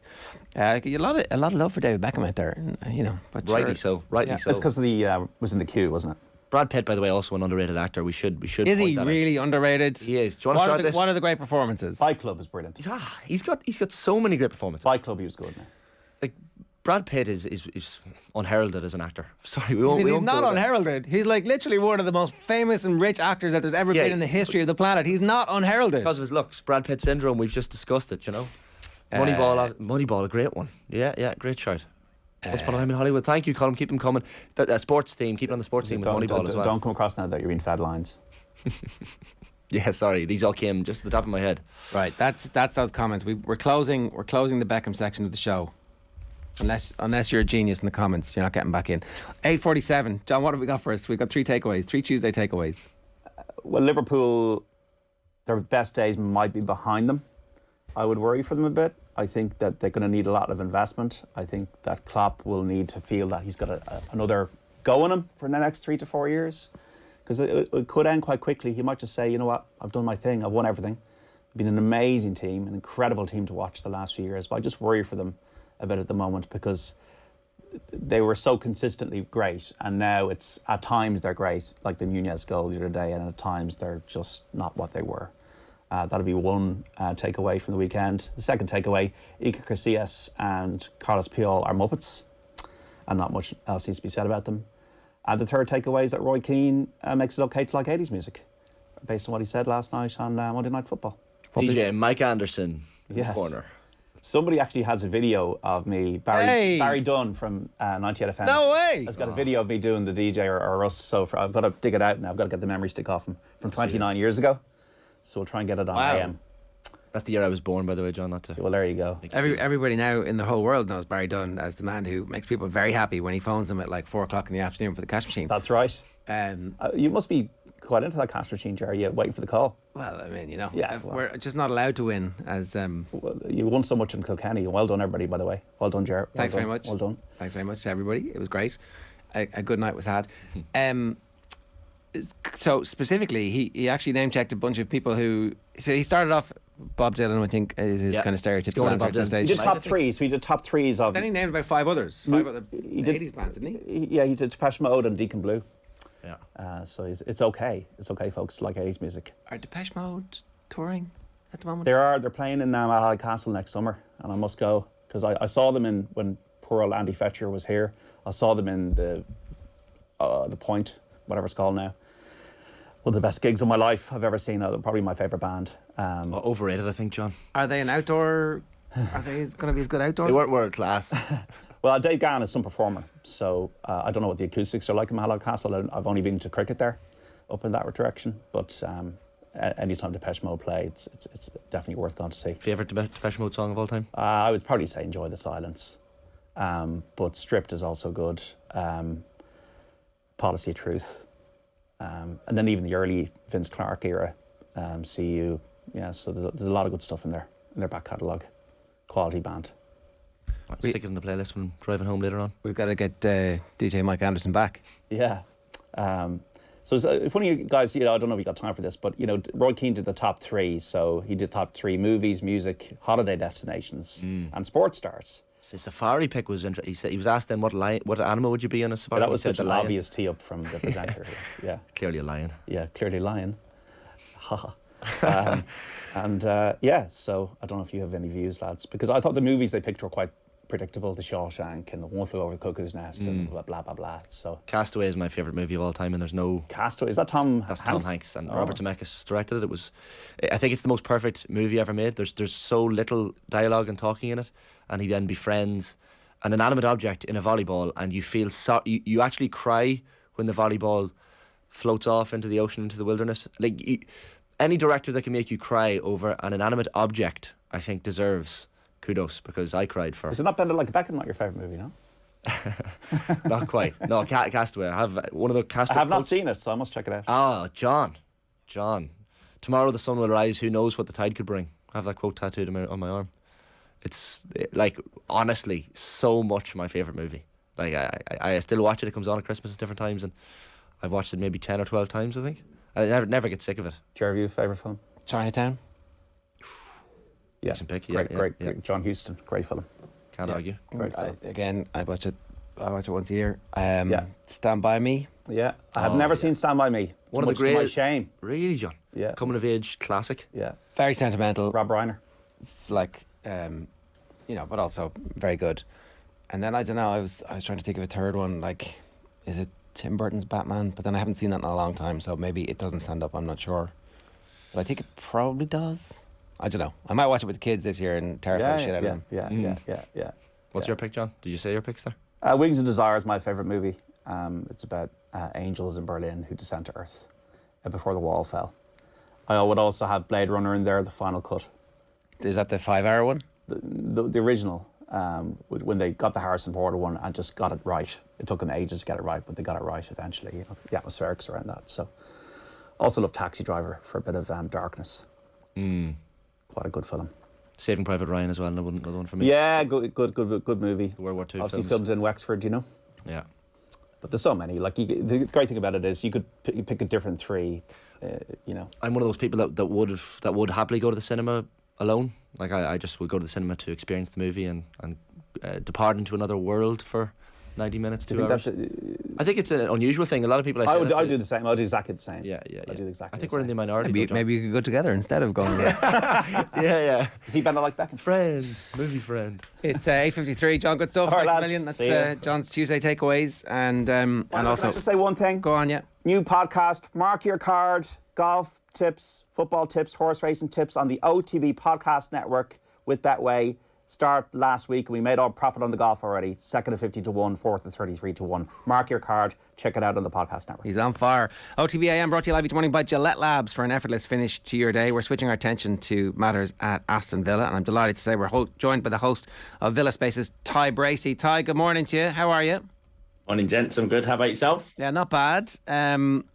I do wonder if one of Steven Gerrard's biggest problems is that the team is boring to watch at the moment, that there's no joy about being a Villa fan, that there's nothing to get, you're like, even though the collection of players should be really good, there's just nothing to hang your hat on and go, I'm delighted to be sitting down here for the next 90 minutes and getting behind this group.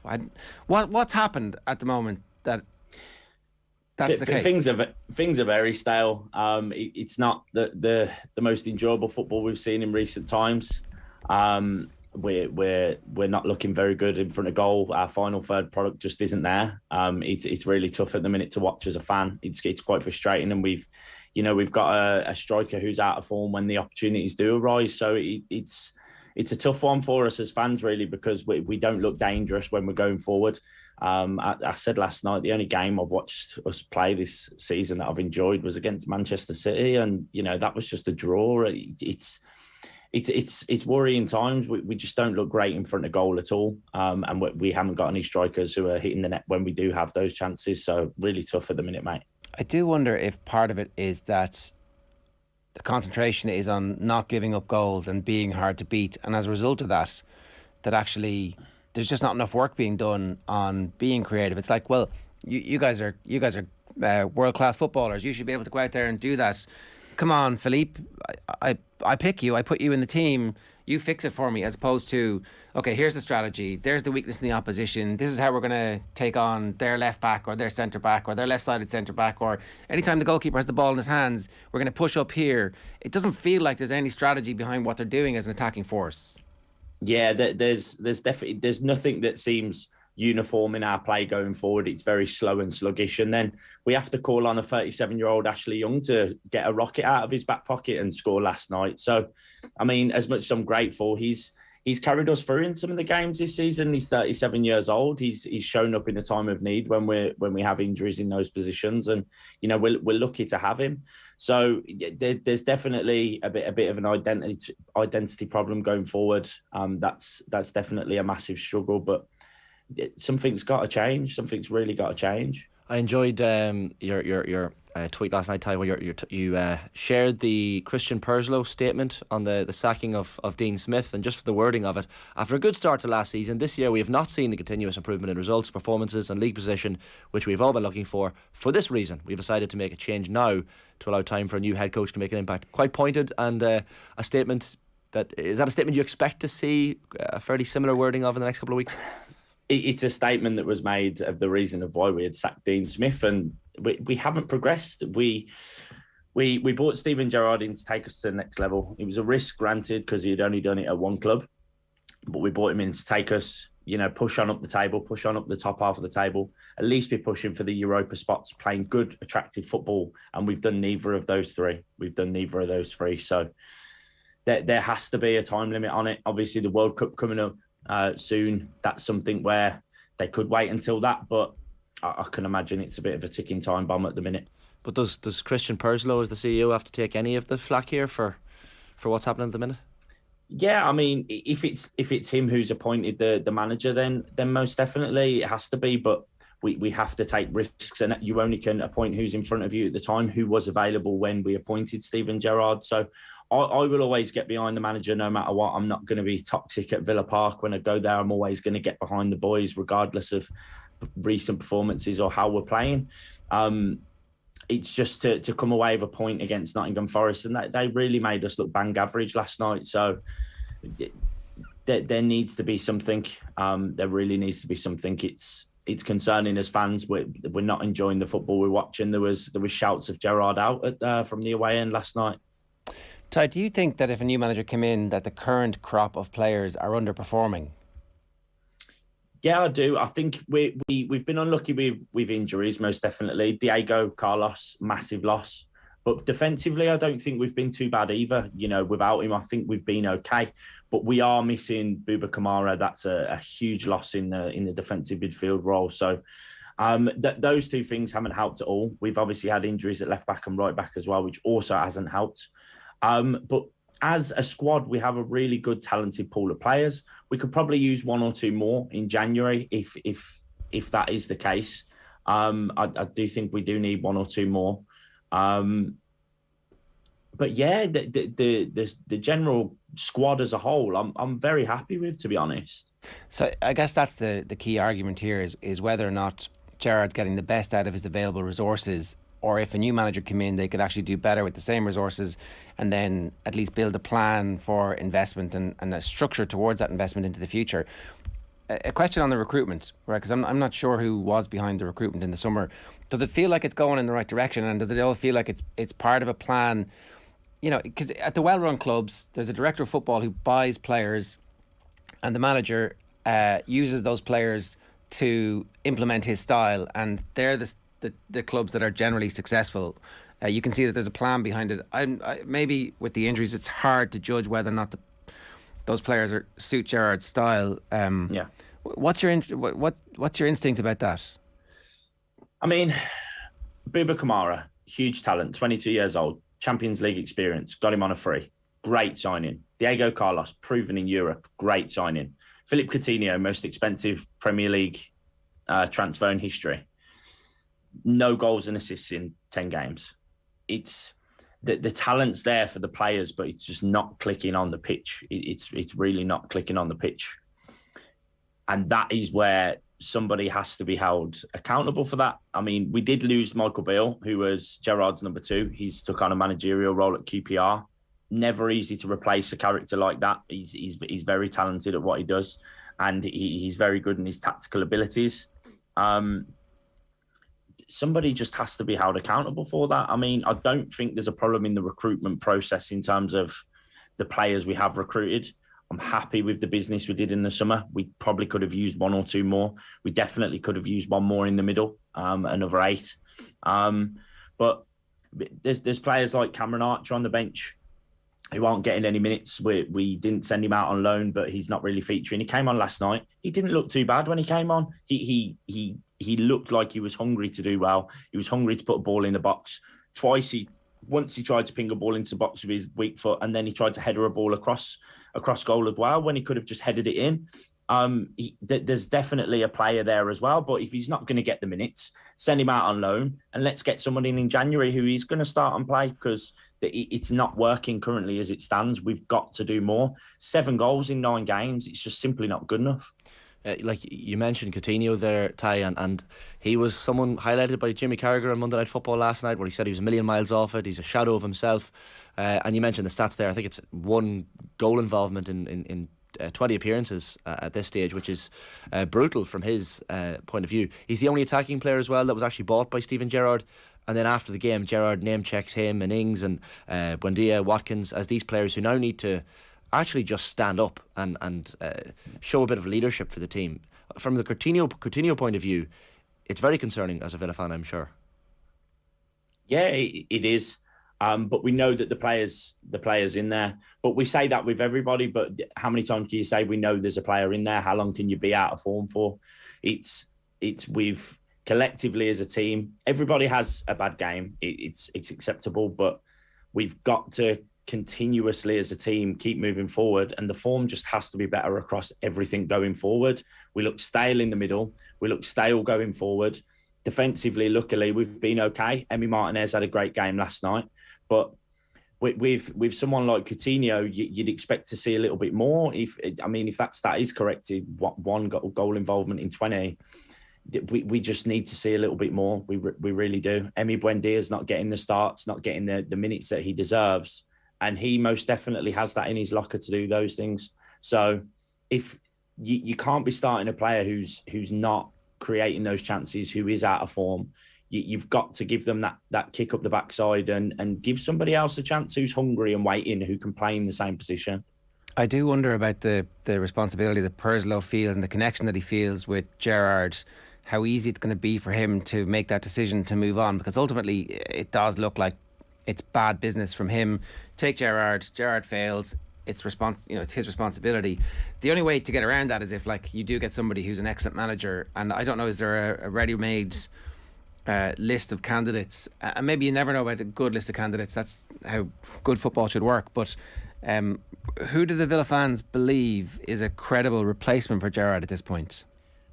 From looking on Twitter alone, there's only one, and it's Pochettino. He's the only one that's really... There was calls of Potter before he went to Chelsea, which would have been great for us.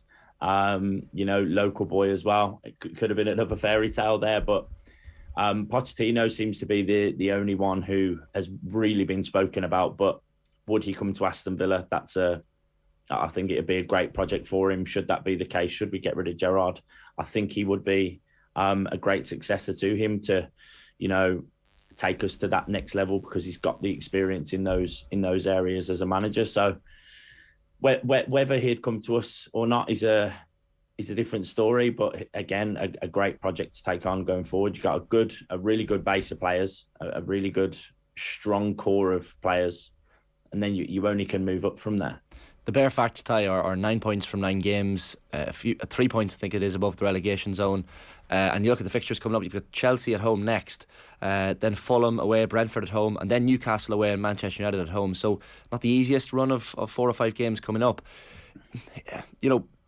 Based on the current squad that they have and the players at Gerard's disposal, where do you think they should be in the league standings at the end of the season?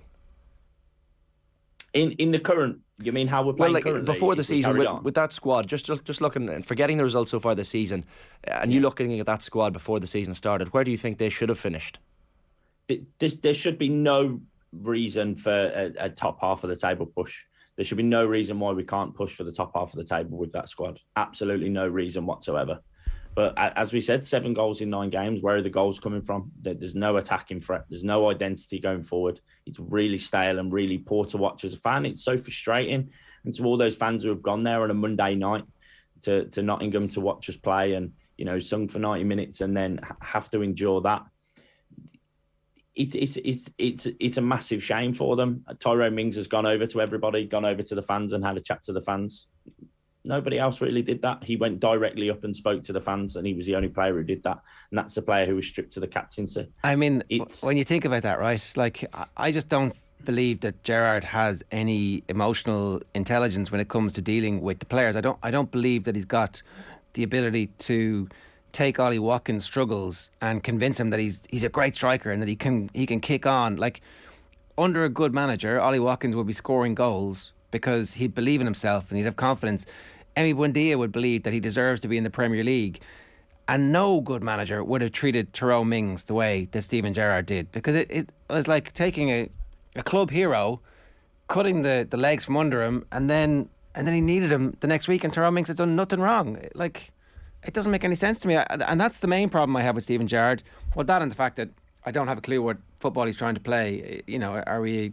Is he a team who wants to press? Is he a team who wants to sit back and hit you on the counter attack? Is he a team who's got 3 midfielders who are going to keep possession? I don't know what they're trying to do. Yeah, it's that's the unfortunate thing, isn't it? We've gone through a massive change. If there was things going on behind closed doors that we don't know about, then they're not really things that we can comment on. So we understand to an extent, but for him to go over after being stripped to the captaincy, he doesn't owe us anything to go over. He's not the captain. He's gone over to chat with the fans, and he understands that they're frustrated when they're calling for the manager, to be gone. So for him to go over and be that professional and chat to the fans just shows what type of person that Tyrone Mings really is. So huge credit to him that he still plays that leadership role. He's the last one out. When everybody's gone inside after full time, and he's outside talking to the fans, to the people who've travelled there. So absolute fair play to him. He's very in touch with the fans, always doing good for people on Twitter. He's really a good soul. So he's still showing that he's a leader in many ways on and off the pitch. No bottle, I think Roy Keane said after the game that these Villa players have no bottle, and I know Keane loves a line that's gonna stand out for the social clips, but that's something that shows a little bit of bottle, at least, Ty, when Tyrone Mings is walking over to the fans. Like, do you think more of the players should be kind of stepping up like that and holding their hands up? I don't expect everybody to go over, all 11 players, and go over and take an earful from the fans, but Tyrone Mings definitely has a connection with the fans, and I think that's very important. I think he's one person who is very connected to the fans, and he's been around a long time. He's been with us on this journey to the Premier League from the Championship. He's been with us all the way. He's really been there for every step of that. So he's very connected. He's one of us. He really is a villain, and it's just a shame to see that he has to do that, and he's the only one who does do that. But if we haven't stepped up as a team, then collectively your captain should be going over as well. Yeah. Is Jacob Ramsey... Actually, I don't know. Has any player, I might have given the answer away here, has any player actually improved under Gerrard?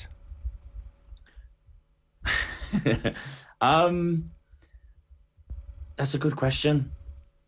I mean, I don't want to. No. I'd say the answer is no. I can't think of anyone off the top of my head. Maybe my head is clouded with judgment of last night, but I can't really think of anybody who has excelled under Gerrard. I can't. It did feel like early stage when Ger just arrived that Ramsey was given more freedom or confidence and was doing well, but I don't know if that he's maintained that progression, and I don't know if, like, I think maybe this is where he would be anyway. I suppose I'm reluctant to give Ger too much credit for Ramsey emerging as like a very good player, because it's just hard to see where the work is showing up. Yeah, we know the talent's there with Ramsey. At the start, when Gerrard come in, he did look like he was excelling. He got a new contract as well.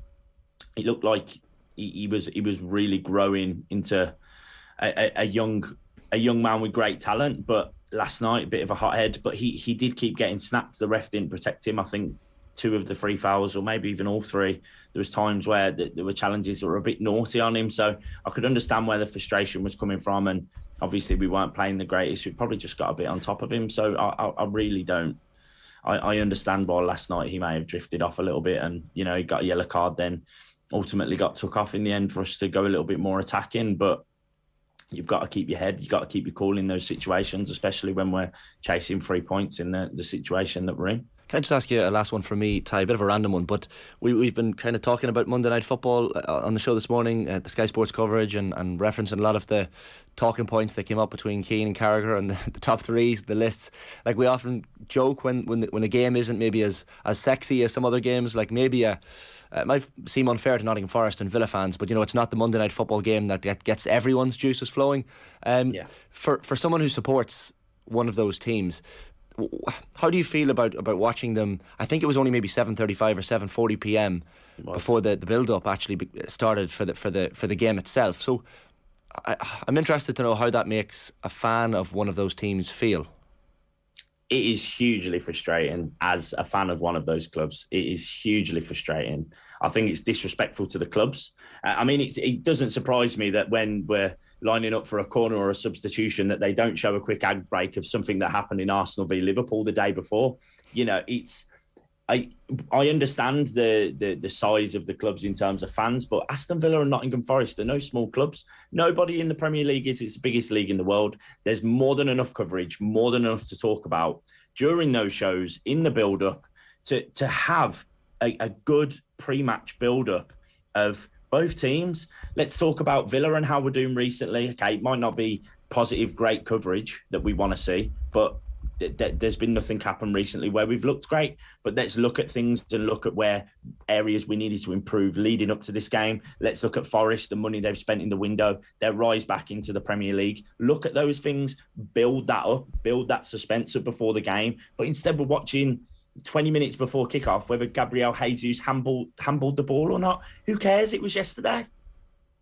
I guess the only comeback is Villa need to do better, have been more compelling. Do you know what I mean? Like, I understand your frustration 100%, but if Steven Gerrard's team were like swashbuckling their way through and creating loads of chances, there'd be more for them to analyse and more for us. It's nearly more interesting when they're doing badly. Well, teams as well. There's a certain element of. Maybe I don't know. Maybe there is a reluctance to criticise Gerrard too. I don't know. Like, Ty, one last thing. You said you're never going to be toxic, and I totally appreciate that. And I think that's probably the right thing for you, and probably the right thing for most fans. And yet at the same time, there comes a point where it's probably going to be the toxicity in the stadium that forces the hand of the chief executive and the owners. So it's this kind of weird balancing act where you're like, but I support my team. What's the right thing in the long term? When do you think the fan base will turn enough, or are we kind of at that point? If they were to lose their next home game, for example, is that just going to be the stadium as one saying, right, come on, it's time, move on, sack him?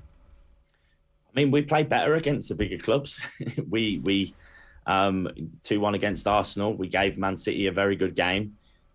who knows what Aston Villa are going to show up, and that's part of the problem, isn't it? What Aston Villa are going to show up each game, we really don't know. There's no consistency in any part of our form, in any half of football. I will go to Villa Park regardless of how we are playing, whether I believe Gerrard should go or not, and I will sing my heart out until I lose my voice. It's just, I'm always going to be that guy. I'm not going to go in the stadium and boo from kickoff. Are things rubbish? Yes. Do we deserve better? Yes. Should we be better? Yes. But I'm still going to go there and sing my heart out. But again, if we don't fight against Chelsea, there will be shouts for Gerrard out at full time. There will be. Ty, great to have you with us again. Thanks a million, man. Cheers. Thanks for having me. Cheers. It's Ty Bracey giving us the Aston Villa fans' view there on the situation and just how much longer it's going to last for Steven Gerrard. It does feel like it's the beginning of the end was kind of the start of the season, and that the end of the end has to come sooner rather than later, as opposed to maybe he can turn it around. Maybe he's finding his feet from a tactical and technical and emotional intelligence perspective, but it'll be some turnaround from here. And he was asked last night after the match about positives. Are there any positives to take? And he says the effort and application from the players is good. I'm not sure it is. So, the evidence from some of the players is that it's not great, especially from an attacking point of view. And when you're only scoring one goal against Nottingham Forest, whose goal difference is the worst in the league. Granted, they had the big defeat against Liverpool, but that's poor. And you're relying on an Ashley Young rocket, really? I mean, and it's not even the lack of goals; it's the lack of creating chances. Well, there's no plan. Well, yeah, but then of a plan. On the Gerrard thing, with the World Cup coming up, it seems unlikely that they're going to sack him before the World Cup. I don't know what the World Cup has to do with anything. Well, maybe they give a manager a long international window in which to take over a team, build a plan, come back. Once the. But wouldn't you do it now? Yeah, so you've got a month of games, and then you've got a month off, and then you've got a month of buying players. It just makes the upcoming fixtures a little bit more perilous. You've got 2 or 3 games, immediately after sacking a manager, where there's a little bit of uncertainty. You're trying to get the right guy in. As Ty says, yeah, Pochettino will be brilliant. Does Pochettino want to go to Villa Park? I don't know. It's a Premier League team, I know, but I mean, the money is the deciding factor. 16 minutes past 9 this morning. OTB AM is brought to you live each morning by Gillette Labs for an effortless finish to your day. On OTB Sports Radio today, we've got Jerry Eisenberg talking about Muhammad Ali at 1 o'clock. Dadcast from 3. Owen Redden is a career retrospective at 4, and Ronnie Delaney is OTB Gold at 6. Joe's back in the hot seat live on Off the Ball tonight for live coverage of Scotland versus Ireland from Hampden Park. Make sure you follow us across all our social channels and subscribe to the OTB Podcast Network. We're back after these with Tom English speaking ahead of Celtic in the Champions League, and of course that Scotland-Ireland game. OTB AM on OTB Sports Radio, Ireland's first and only sports radio station. OTB Sports Rugby. I think Munster are in danger of missing out on the Champions Cup next year. I think they're in danger of missing out on the playoffs. We still hold 2006, 2008 expectations for a province that hasn't really performed, barring a couple of good runs in the European Cup consistently since 2011. Subscribe to the rugby stream on the OTB Sports app now. OTB AM with Gillette. Get into your flow with the new Gillette Labs Razor with exfoliating bar. Tom English is with us now. We're going to talk Celtic and Leipzig tonight. Tom, good morning to you. How are you getting on? I'm very well, Ger. Yourself? I'm very well. This is one of those European campaigns that could very much go either way, and tonight is going to be one of the deciding factors from Celtic's perspective. The initial start, the Real Madrid game, is incredible, all the hype, the end-to-end, the loads of chances, and then a bit of cold hard reality, and then a lot of cold hard reality. And then tonight it could be another magical European night where they wrestle back the narrative. So I guess the range of outcomes is pretty big. Yeah, look, I mean, you talk about the magical Champions League nights at Celtic, and I have witnessed plenty of them, but it's been a while. I mean, it's a good few years, 7 years, I think it is, since they last won a group game at home in the Champions League. They're incredible atmospheres, unbelievable atmospheres. Plenty of your people watching and listening will have been there, I'm sure. If you haven't, you should go. It is unbelievable, but it's a tough school, the Champions League, and it's proving a little bit hard to take for Celtic. The Real Madrid game was very positive. They were very positive in the game until Real Madrid woke up and scored, and then they won 3-0. They got a point against Shakhtar Donetsk, which was a good performance, but wasteful. They should have won that game. And then Leipzig last week, again, wasteful early on, and they got taught a lesson, 3-1. So they really need to win tonight. And they haven't been doing a lot of that in the Champions League. Is this all part of the learning curve for Ange and his group and this players? The one caveat to that is that if any of the players do well, they suddenly become very attractive for other bigger Champions League teams to pick off. And so if everybody can, if they can keep the squad together, make it slightly stronger, keep Ange, then this is one of those like, okay, that was the first time we were there. Next year is actually going to be a year where we understand how to change things up and not just be all heavy metal, all rock and roll, a little bit of defending, no harm to do a little bit of that too. Are we building on something here, or is this actually, do they need to take this as a single year campaign, almost like an NFL season? This team might never be together again. No, I think they are building, and Postecoglou has spoken a lot and impressively about the building blocks here. He said after the Real Madrid game that Celtic they stopped playing once Real Madrid scored. They kind of got a little bit spooked. They went into their shell. He said this exactly the same about the Leipzig game last week, that they stopped being brave, stopped looking for the ball, stopped being positive, that they almost kind of thought, right, at 1-1, 1-1 wouldn't be a bad result, instead of going out to try and win the game. So they got negative in the match. And he said to them that, I didn't sign you to be negative. I signed you because you're positive players in your DNA, you're positive footballers. So stop trying to be something that you're not just because you're playing in the Champions League. And that's a learning process. These guys, a lot of these guys haven't played Champions League before. So, and they're in a tough group. So I think it's an element of growing up, Ger, really, They're a good team, Celtic, although of late they haven't really been showing it, even domestically at the weekend, struggled to get past St Johnstone. Before that, a scratchy enough win over Motherwell, 2-1.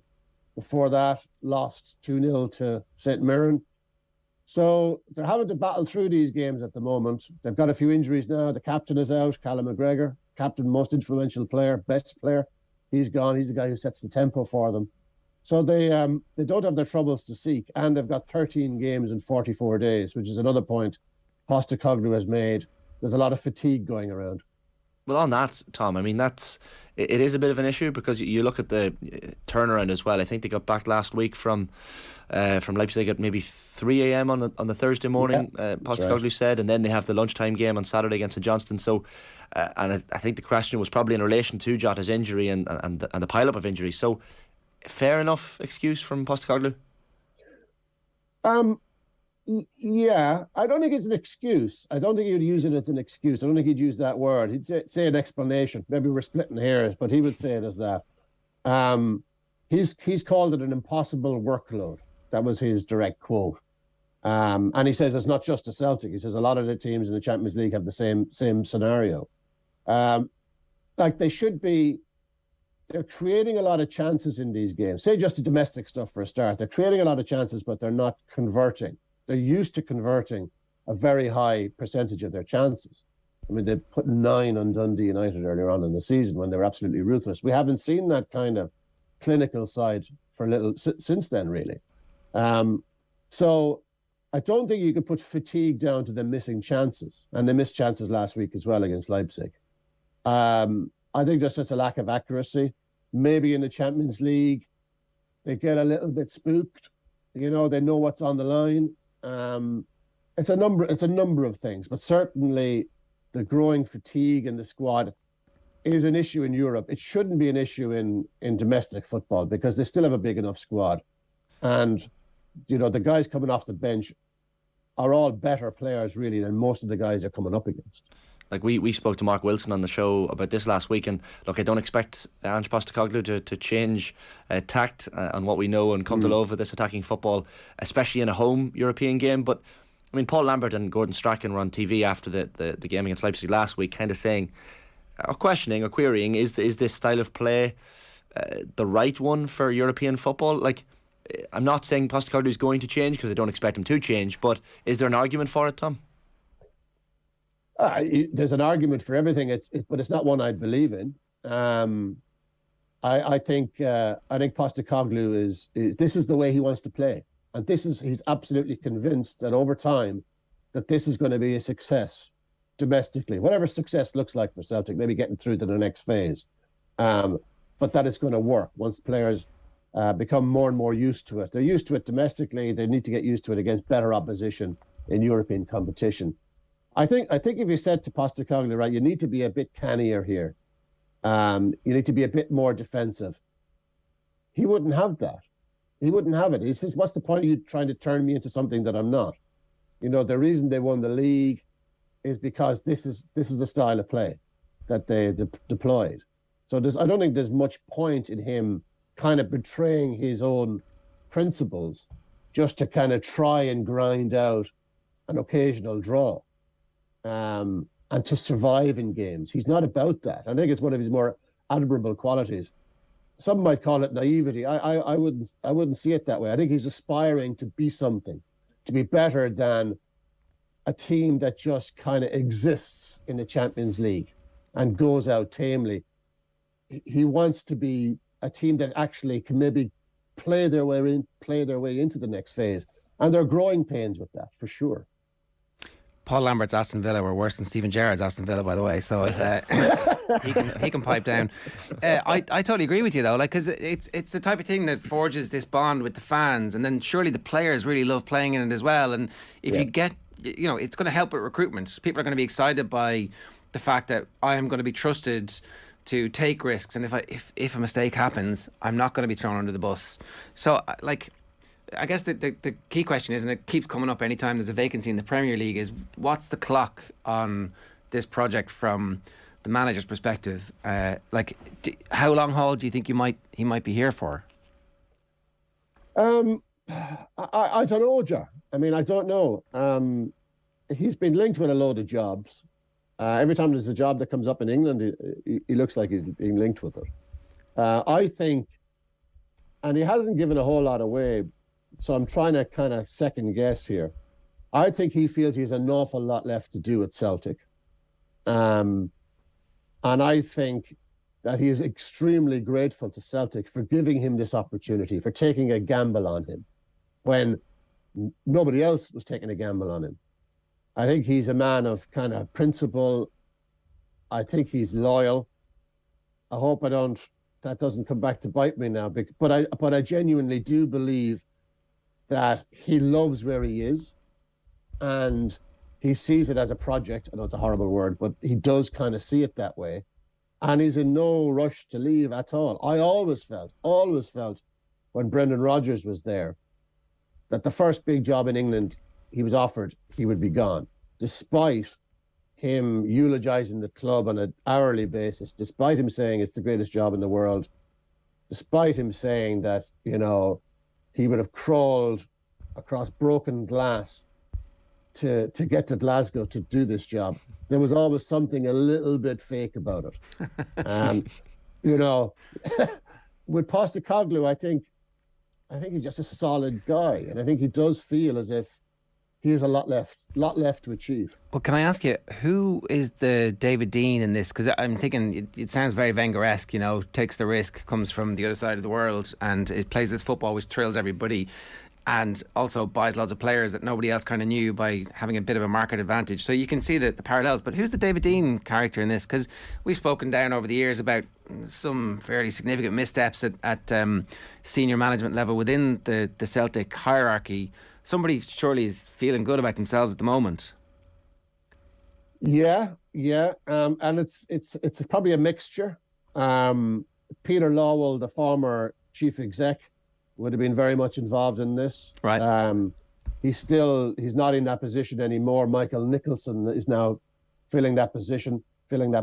So between Lawwell and Michael Nicholson, they would have come up with that name. I mean, obviously they went after Eddie Howe and pursued him for months. He was candidate number 1, 2, and 3, Howe, and they waited and waited and waited for him. And then eventually Eddie Howe gave them the old custard pie, and they had to go to option number 2, which was Postecoglou. And I think Dermot Desmond is, listen, nothing happens at Celtic without Dermot Desmond's fingerprints being all over it, because he's such a powerful, influential man there. So I think if Dermot Desmond didn't say yes to Postecoglou, it wouldn't have happened. So I think it's a collective, really. I know that they had a conversation on the phone, and Desmond is on record. He's never on record too often, but he is on record as saying that as soon as he started talking to Postecoglou, that he thought this is the right guy. Right. I think it's a number of people involved. Yeah, okay, that's fair enough, because they definitely seem like they've got somebody who's there for the long haul, and there's, as you say, they're building something. I do want to ask about the fact that this massive game is on in the Champions League tonight, and at the same time in Hampden Park, Scotland are playing Ireland after a record crowd of 11,000 last week.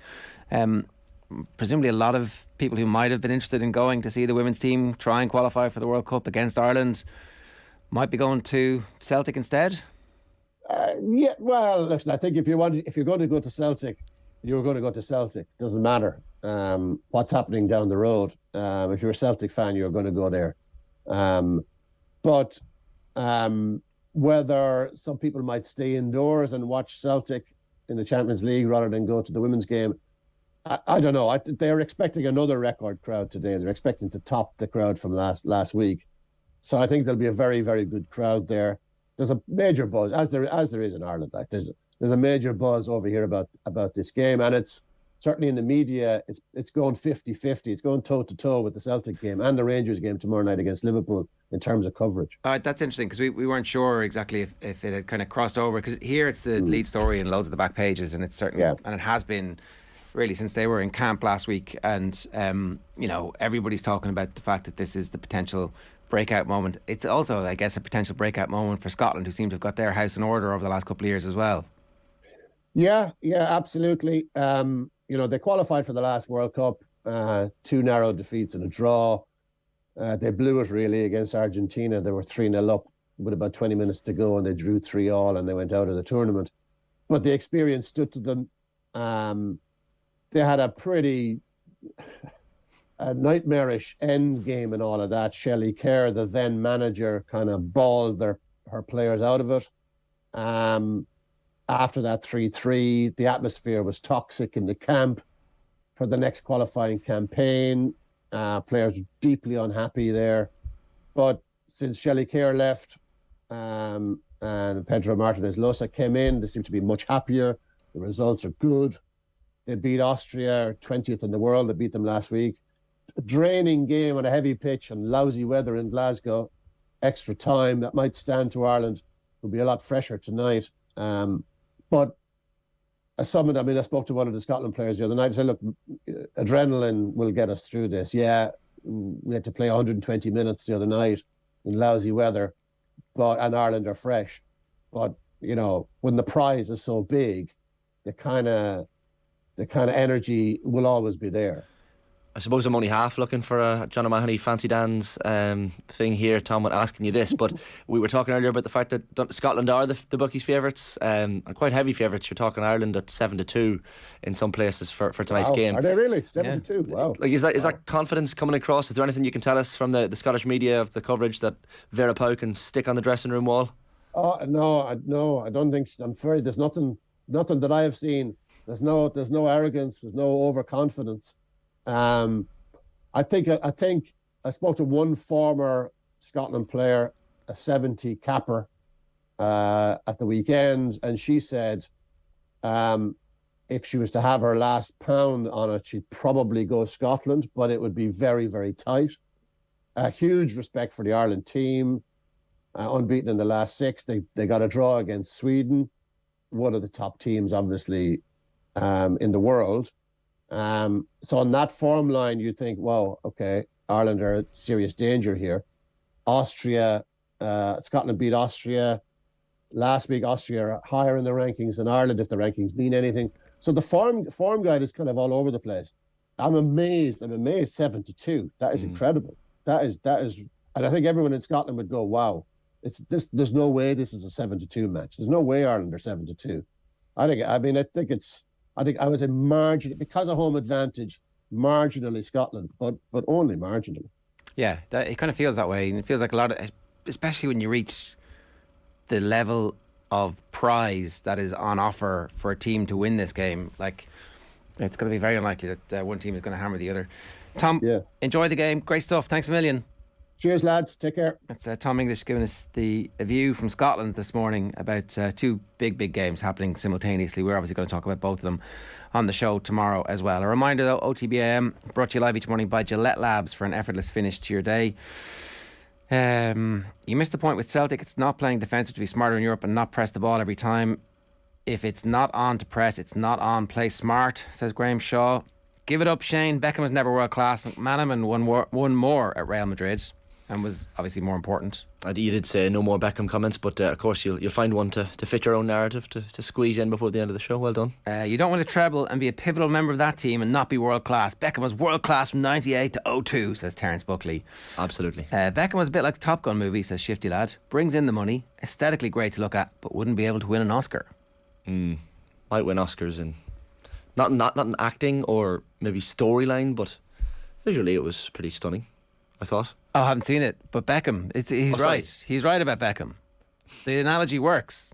Great to look at, mildly effective, good and enjoyable. And one of the great movies, a world-class movie. No one's talking about it when you're talking about like all-time greats. You're just not. I'm not listening to the comments because I actually made the mistake of reading a couple of comments that were negative towards Castaway, saying it wasn't a top movie. So those people can just, I mean... They're dead to you. I'm not listening to that. All right, we're back tomorrow with all the reaction to Hampden Park from tonight, alongside Sue Ronan. We'll also have Keith Wood's best international 15 that he's played against, and talking about Celtic too, of course. Right now we're going to leave you with some Monday Night Rugby, where Joe is joined by Fiona Hayes and Jerry Thornley. We'll see you tomorrow. Now then, happy to say Jerry Thornley of the Irish Times here in the studio. You're very welcome. Thank you for coming in. And Fiona Hayes, Grand Slam winner, is with us as well. Good evening. Hello, Joe. How are you? Yeah, I'm great. So Friday night, from bad to worse for Munster. Big win for Connacht, 20 points to 11 in Galway. We had Leinster Sharks at the RDS, exactly the kind of fare the URC organisers have been craving. 54 points Leinster, 34 points Sharks, and then Ulster put 47 points on the Osprey Saturday night, winning out by 30 in the end. So next up for Connacht, Friday night, Leinster are in Galway. Munster on Saturday evening have the Bulls at Thomond, and Ulster are on their South African travels now. They'll face the Lions first of all. So we will start in Galway, Jerry. Connacht 20, Munster 11. You were there, I presume? I was, yes. How'd the pitch look? Looked absolutely beautiful. Same on TV? Yeah, looked really amazing, to be honest. Yeah. Fiona, were you there? I wasn't, no, Joe. I didn't get a chance to go up at all, so I was just watching it on the TV. Okay. So for Munster, it's getting a bit serious now. Their only win, Zebre at home, and there was no bonus point in that performance, and there was much to be desired, given that they had scored 20... Or they'd scored 3 tries, 25 odd points by 25 minutes and never got the bonus try. They're 12th in the table, 13 points off Leinster, 10 off Ulster. There's nothing much working, I suppose, is the issue, Fiona. When you try and hone in on a certain issue that they could just fix and get moving, it's kind of across the board problems, really. Yeah, definitely across the board. You know, I looked up some general stats after the weekend. I watched the game and I was trying to pinpoint, obviously, the performance. The accuracy is really bad, but something that really jumped out to me, Joe, was like the missed tackle count so far in the competition. They're first out of all the teams. They're up at 78. You know, they're down at 14th for line out accuracy at only 80%. They've conceded 38 penalties, 8 of those in the scrum, which they had a bad day against Connacht on Friday. It just seems like even the basics aren't going well. When you're watching the game, you can see the guys are getting up for it. They're trying to break that gain line. They're trying to string the phases together, but it just seems to break down. And, you know, Rowntree has spoken after all the games saying it is, you know, it's coming. He's disappointed. The guys are disappointed, but it's those simple basics that's really, I can't understand. That 78 missed tackle count is absolutely crazy at this level of Munster team. And for a Munster squad that has always kind of prided itself at the line out, that isn't firing either at times. Yeah, I think it's actually 52 penalties in the 4 games. Yeah, that's what I make it, 52 penalties. Yeah. Worse again, really. So they were 8-5 up at half-time. They were slightly flattered to be 8-5 up, given Jack Carty had hit the post twice and Connacht had more of the game. And I dare say at the end of it all, if Connacht hadn't won, they'd have been kicking themselves all week. As that would, not least as that would have made it 4 defeats in a row with Leinster to come home next Friday. So at least they can breathe a little easier this week, enjoy training that bit more. And it's a bit of a free pass against Leinster, as it pretty much is for everybody. But for Munster, another one over the 4 rounds, only 8 line breaks. Like, they just haven't looked like penetrating sides at all. It's very hard to actually ascertain what their game is because they're just not building through phases. I thought the return of Gavin Coombs did improve matters significantly. It was more of a focal point for their running game, both as a carrier, he was their best carrier, and as a distributor, enabler, bringing other people into the game. In mitigation, you have to say that they're missing Mike Haley, Simon Zebo, Andrew Conway, Keith Earls from their back 3, injured. And you look at, I watched the Emerging Ireland performance yesterday, and you look at how Shane Daly took his try and how well Calvin Nash played, chasing high kicks and so forth. You'd have to wonder if they'd been available, how they might have performed a little bit better. Joey Carby, I think, was starting his first match ever at fullback for Munster, so far as I could ascertain. And we had 2 academy wingers, Colin Phillips and Patrick Campbell, who had a tough night at the office. All 3 of them did. I mean, Carty and Fitzgerald found space in behind. The kickers did. There was a lot of all-weather grass in behind that they found. Yeah. Joey was a bit exposed for the Mac Hansen try, ball watching a little bit. So they really had difficulties in the back 3. You know, the 50-22 from Stephen Fitzgerald in behind Colin Phillips. So that's a mitigating factor. I do think this Emerging Ireland tour, while it's obviously had many pluses for the players themselves and for the Irish coaching staff, has been disruptive for the 4 provinces and possibly Munster the most. Yeah. And if they miss out in the top 8 by a point or 2, given what they've had to endure in the first 4 weeks of the season, that'll be, that would be quite costly. And such concepts are now very real that they might actually miss out in the Heineken Cup next season. Must be very worrying time for the provinces, Joe, because Thomond Park is now a huge game on Saturday. They need a real rallying focal point from their crowd, and they need a win desperately just to kickstart their season properly in front of the Thomond Park faithful. I'm in my struggles to comprehend what they're trying to achieve. There's one theory, I've half-baked theory, classic one of mine maybe, might be no truth in it whatsoever. But you've got a new head coach in Graham Roundtree. You've got a new tack coach in Mike Prendergast. You've got a new defence coach in Dennis Leamy, and even a new forwards coach in Andy Kiriakou. This is the most changed coaching ticket by a distance of the 4. There's been continuity all elsewhere. And maybe there is just a little bit of information overload. That they're trying to impart so much information to the players at these high intensity training sessions that it's just leading to a little bit of confusion or incoherence in the performances. Fiona, to Jerry's point, can you deduce what they're trying to do in attack? You can see that they're obviously they're not going back to that kicking in. They're trying to get runners. They're trying to get runners off Healy. You can see their focus. They're trying to get that ball wide. We probably didn't see a lot of that. We saw Munster picking and going very narrow, and I can see a change, especially in the forwards way they are attacking. They're definitely getting a bit wider, but there's nothing really obvious. There's no real change, and I know that there's a complete coaching ticket. Obviously, you have new ideas coming in, but I mean, you have to go back and look at the simple game, and it's a basic game, and I think it's the individual performances and it's the carries that are letting them down, and as I said, it's the set piece is an issue, the discipline. So I think Jerry could be spot on there. There's a lot of information obviously being given to these guys from all different sectors, with each coach obviously concentrating on their own area. But definitely in attack, Joe, I can't see anything hugely different or if the game plan has completely gone out the window. It's just how they're going about their business probably isn't as clinical and accurate as it was at times last season. Fiona, would you say that they're probably producing the worst ruck ball at the breakdown on their own ball of any of the 4 provincial sides in Ireland by a distance? They just haven't got their clear-outs right at all. Their ball presentation goes down to the carries, I know, as well. Yep. So that's really handicapping them in attack as well. That's been the same from day one this season. Yeah, that's the thing. I spoke about that early on in the season, Joe. I think it was with yourself, and I was saying, obviously I saw for maybe the next 20 minutes of the game that you could see that the clean-outs had got a little bit better, but their height approach in the breakdown has been crazy at times. I know they're tired. You've new guys coming in who mightn't probably have the same footwork or are trying to adapt to the game, but just the clean-out, the ball is so slow coming out. It seems to be always on the back foot. Ben Healy's trying to work with it.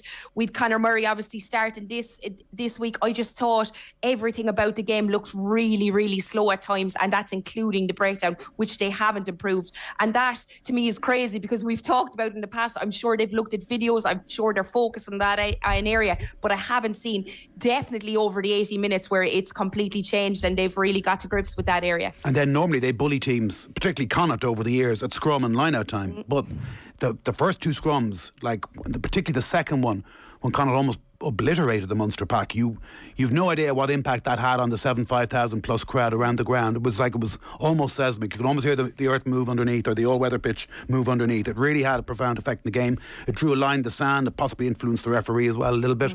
And then you'd have got long odds on Dave Heffron having a 100% return from his line-out throws against Munster, Peter O'Mahony et al. Whereas I think they stole about 3 of the Munster balls. It was quite...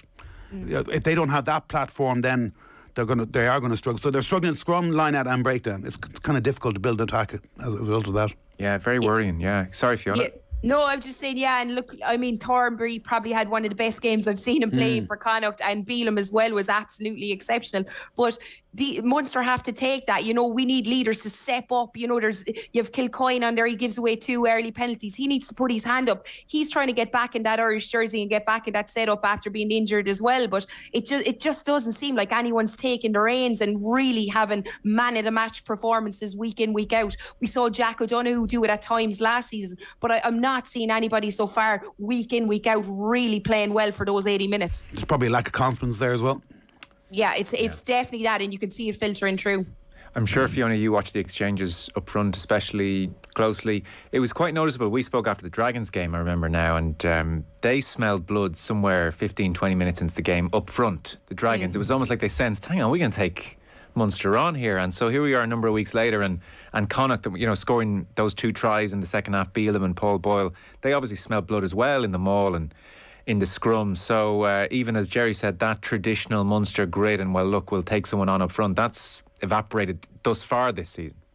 Yeah, definitely. And Connacht bullied them up front. I mean, at times, the maul was that Paul Boyle score at the trial. In Munster were looking at the referee. This guy they were looking for a knock on, maybe to back it up, but they didn't seem focused on the game. You should be more worried about what you're doing in that maul and stopping it dead. And I remember a couple of years ago even talking to Graham Rowntree, and I was just so impressed and how he brought about a different change in how Munster defended the maul, and they were stopping it at sorts and they were getting in early. I haven't even seen that in this team today, and obviously Rowntree still has these same principles there, but it just doesn't seem to be happening, because I haven't seen any amazing setups by any other team that's totally obliterated Munster. It's more like they don't seem like they're really, really up for it when they're in there.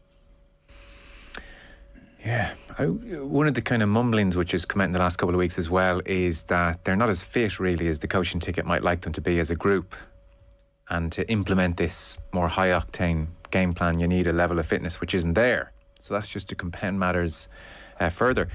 They're going to have to be very, very savvy here, Graham Rowntree and his coaching staff, in terms of trying to pick, well, we're going to find some root causes here. We can't fix everything all at once. We're going to have to fix certain things, and as you said, Jerry, we need to get some points on the board now. Like style points are for later on. Yep. We now actually need to make sure that we get moving here. It's almost back to basics, isn't it? The result comes almost before the performance now, because they need points on the board. If they miss out in the top 8 and miss out in the Heineken Champions Cup next year and are consigned to the Challenge Cup, I mean, the Red Army will vote with their feet, you know what I mean? And I'm hearing that, for example, the Munster-Leinster game, the Aviva Stadium, has only sold around 28,000 tickets as of yet.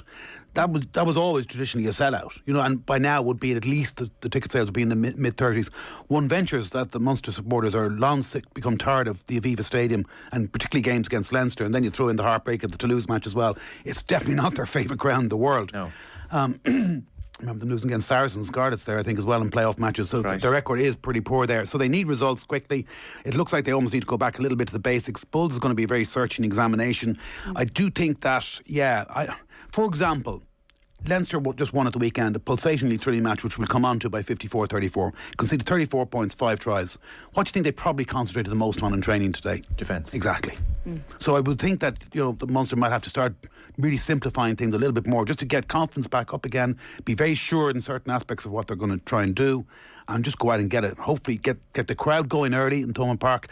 That was key, like, you know what I mean? That you see Connacht score really early on in front of 7,500 plus, nearly a sellout. They're immediately into the game. They become a factor in the match. But if you start slowly, then your home advantage doesn't count as much. It's like Arsenal scoring after a minute against Liverpool, Joe. Well, it did well to work that in. It's just always worth working in. And so, I do think that it's a massive game for them. They score early. Every match has its own individual plot lines, and it often dictated by what happens in the first 10 or 15 minutes. So just target a really good start, get ahead on the board, get the crowd into the game, get a win, and move on. And so this has been said now increasingly over the last 24 hours, 48 hours in particular, but maybe the last week, that qualification for the Champions Cup is not the straightforward, taken for granted matter it has previously been. I haven't really looked into that too much because I just assumed, it'll be grand. But seeing as you brought it up, and we're seeing that the South African sides, I think, are better again this year for having had the experience of last year, how tricky is Champions Cup qualification now, realistically, for Munster here? Well, they've picked up, 6 points so far, thereabouts, against a fixture list of the Dragons, Cardiff, Zebra and Connacht. As easy a run with respect to all Connacht. With absolute total respect, but they've still got to play Leinster twice. They've still got to play 4 South African sides. They've still got to play Ulster twice. Yeah. So their fixture list is going to get progressively harder, and it's starting to get harder right now. So they're a little bit behind the 8 ball, even in terms of making that top 8 now.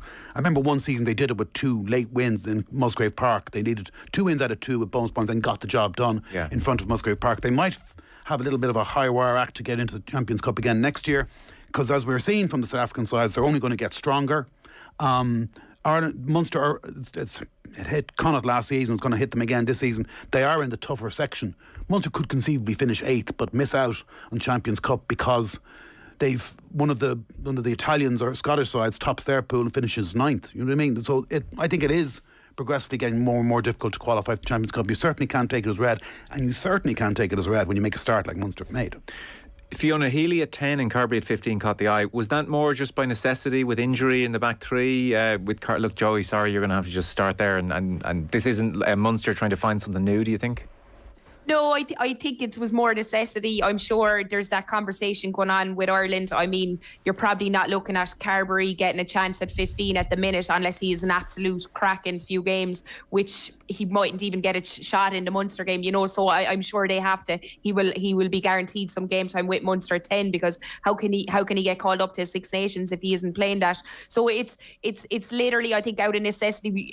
Jerry spoke earlier about that back three and the guys going away, and obviously there's been injuries there. So I'd say to get Joey game time, he's gone in there, and obviously Ben Healy's had a couple of good games. I wouldn't say, as I said earlier, he's getting the ball a lot going backwards or off not gain line carries. So I thought he's been okay. I thought Casey's actually been okay as well. But I would imagine going into the Bulls game in Thomond Park, if we can get a couple of guys back in the squad, that you might see Carberry definitely starting at 10. He will be given a couple of games, or that Leinster away or Ulster at home game as well. And would you anticipate Munster with a real back to basics performance against the Bulls, or like the coaching staff only have so much wiggle room here to aspire to play this lovely brand of rugby, or that's this more expansive brand of rugby? They're kind of out of wiggle room almost. Yeah, I think so. I think they're, as I said, that missed tackle stats. I mean, they've turned over the ball so many times as well. It's at basic errors. So I think they will look at it. Pressure is obviously mounting for a performance. You're watching other games throughout the weekend. As a Munster supporter, I've talked to people about this, and they just aren't enjoying the Munster games. They're not seeing tries. They're not seeing, magical episodes like we saw in that Leinster Sharks game. Some of the tries scored were amazing. The same with Ulster. They seem to be electric in attack. We're just not seeing that with Munster. So I think they need to take a bit of pressure off the guys. Probably we'll see a back to basics, really concentrating on that set piece, really trying to get the guys over the gain line. And I think once the confidence is built up in them, then they can start looking at playing that expansive rugby, because I know the Bulls lost to Glasgow at the weekend. I mean, but they're an excellent team, and definitely on their counter-attack they can be very hard to contain. Because for the last number of years, Jerry, we would talk about Munster URC games, which they had generally won, and we would say, yeah, they won, but is this going to do it in Europe in the latter stages, and criticise the style of rugby? We've now declined to now they're just not winning. That's what results do, Joe. It's a results business. Ultimately, always has been, always will be. I wonder privately, do the coaching staff think maybe we've bitten off more than we could chew in terms of trying to change too much too quickly? And as Fiona says, let's get some wins, let's get confidence. But Dragons and Osprey, they looked like very winnable games early on. And Cardiff looked very winnable. Zebra looked like a 5-pointer. Connacht. Maybe they thought it was the right time. Let's try and play this different style. Yeah. I don't know. So it's tricky. Malachi Fekitoa hasn't lit it up either, I would say. No, I wouldn't say Charlie Natai has either. Maybe a bit better. It's tough coming into a new environment from another country, playing in a different league, playing with new teammates, playing against new opposition. It takes time, but he hasn't really torn it up yet, for sure. That hasn't helped either. But I wouldn't be saddening much of it with him. It's largely the same pool of players, let's be honest, that were there last season. Yeah. That's not really a huge factor. I would say the injury, particularly injury toll in the back three and in the Emerging Ireland Tour, hasn't done them any favours. Okay. So ultimately, they will all come back and the season will settle down. It's just where are Munster going to be in the log? And with that, sorry, Joe, as well. Yeah. I mean, Feketau is like, he hasn't lit it up, but he's getting a good few. Like, he's high up in the carry charts, but he's just not getting the ball in space. Munster can't seem to give him the ball in space. He's getting it with two guys attacking him every time. You can see he's trying to offload it, but he's absolutely taking hits out there. And I think the game plan, obviously, Duggan is in there. He might, they're trying to form a partnership. There's injuries in the centre. There's guys away there as well. They seem to be sticking with Duggan, but I don't think it's working. I don't think they're finding that space. Okay. And what would you say of Connacht then, Fiona? What do we take, or what did they take from that performance? So, like, it wasn't the most high quality 80 minutes across the board. Connacht, a bit like Munster, just needed points. Yeah, I think so. You looked at Jack Carty's kicking game. I mean, at times I was questioning why aren't they going for points? They should have been far ahead of Munster. They would have been disappointed at half time. But look, they had the crowd behind them. I thought some of the players were absolutely outstanding on the day. I spoke about Thornbury. I thought he was immense in the line out. Just, they seemed to be, they were up for it. They were physical. There was a want there to win the game. The front row were exceptional. As you spoke about Dave Heffernan, I thought he got around the pitch and got involved as well.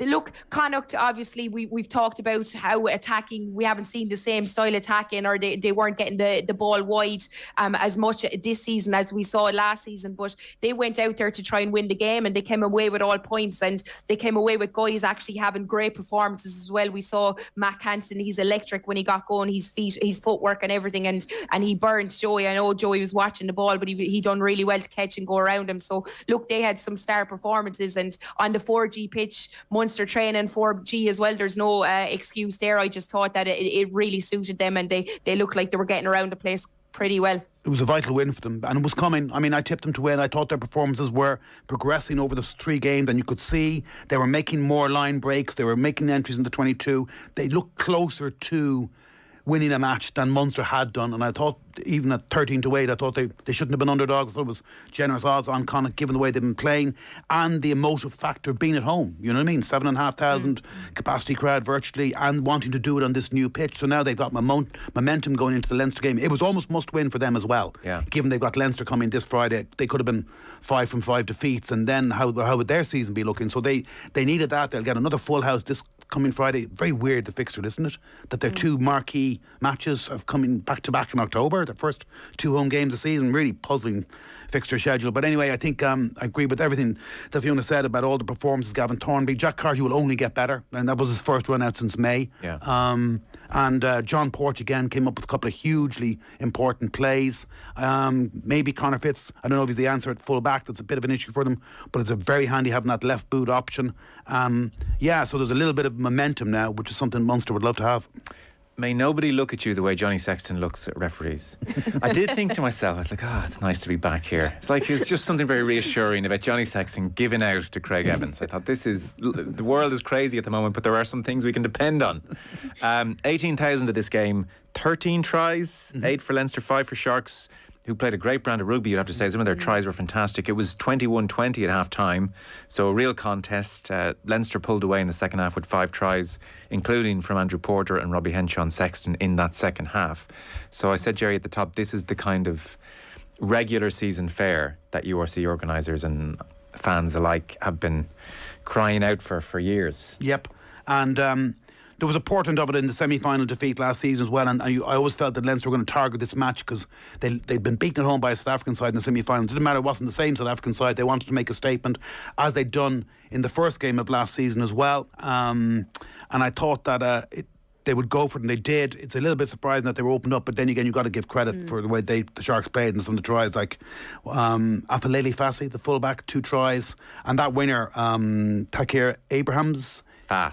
Whoa, and quick feet. What footwork. His try where he knocked it by, I'm not sure who it was. Yeah. And he had about a 15-metre head start on him, and he said, I like the look of this. Yeah, caught Gary Ringrose, the Leinster's man of the match. Ringrose? It was okay, so like... This is after leaving 3 or 4 people in his wake with his footwork from a high ball. Basically, when he caught the ball, he had the entire Leinster team in front of him, and he scored at the other end, which is quite a feat. Yeah, like, it wasn't a lumbering second row he kicked it by and outran. Yeah. So this could be a portent of things to come, that the South African sides are now going to generate this excitement every time they come to town. And then, of course, you've got the prospect of Leinster going back there, and they didn't have Khaleesi and and Mapimpe and these players. They're all going to be a serious force in this competition. And do you think that's why it was a sellout? Like, not every Leinster game is a sellout. Do you think? I think semi-final last year had something to do with it. Kind of, okay, we better start taking these South Africans. We should have been there for that semi-final, roaring on our team, and it was a great match as well, that semi-final. So we better. These South African sides are going to be taken seriously from now on. Yes. And it's great for the tournament. This is what they wanted. This kind of high-end entertainment. And I've no doubt it's improving standards, and it's probably going to be beneficial for the Irish teams, and it's probably not helping the All Blacks or Australia that they've come into our league and away from Super Rugby.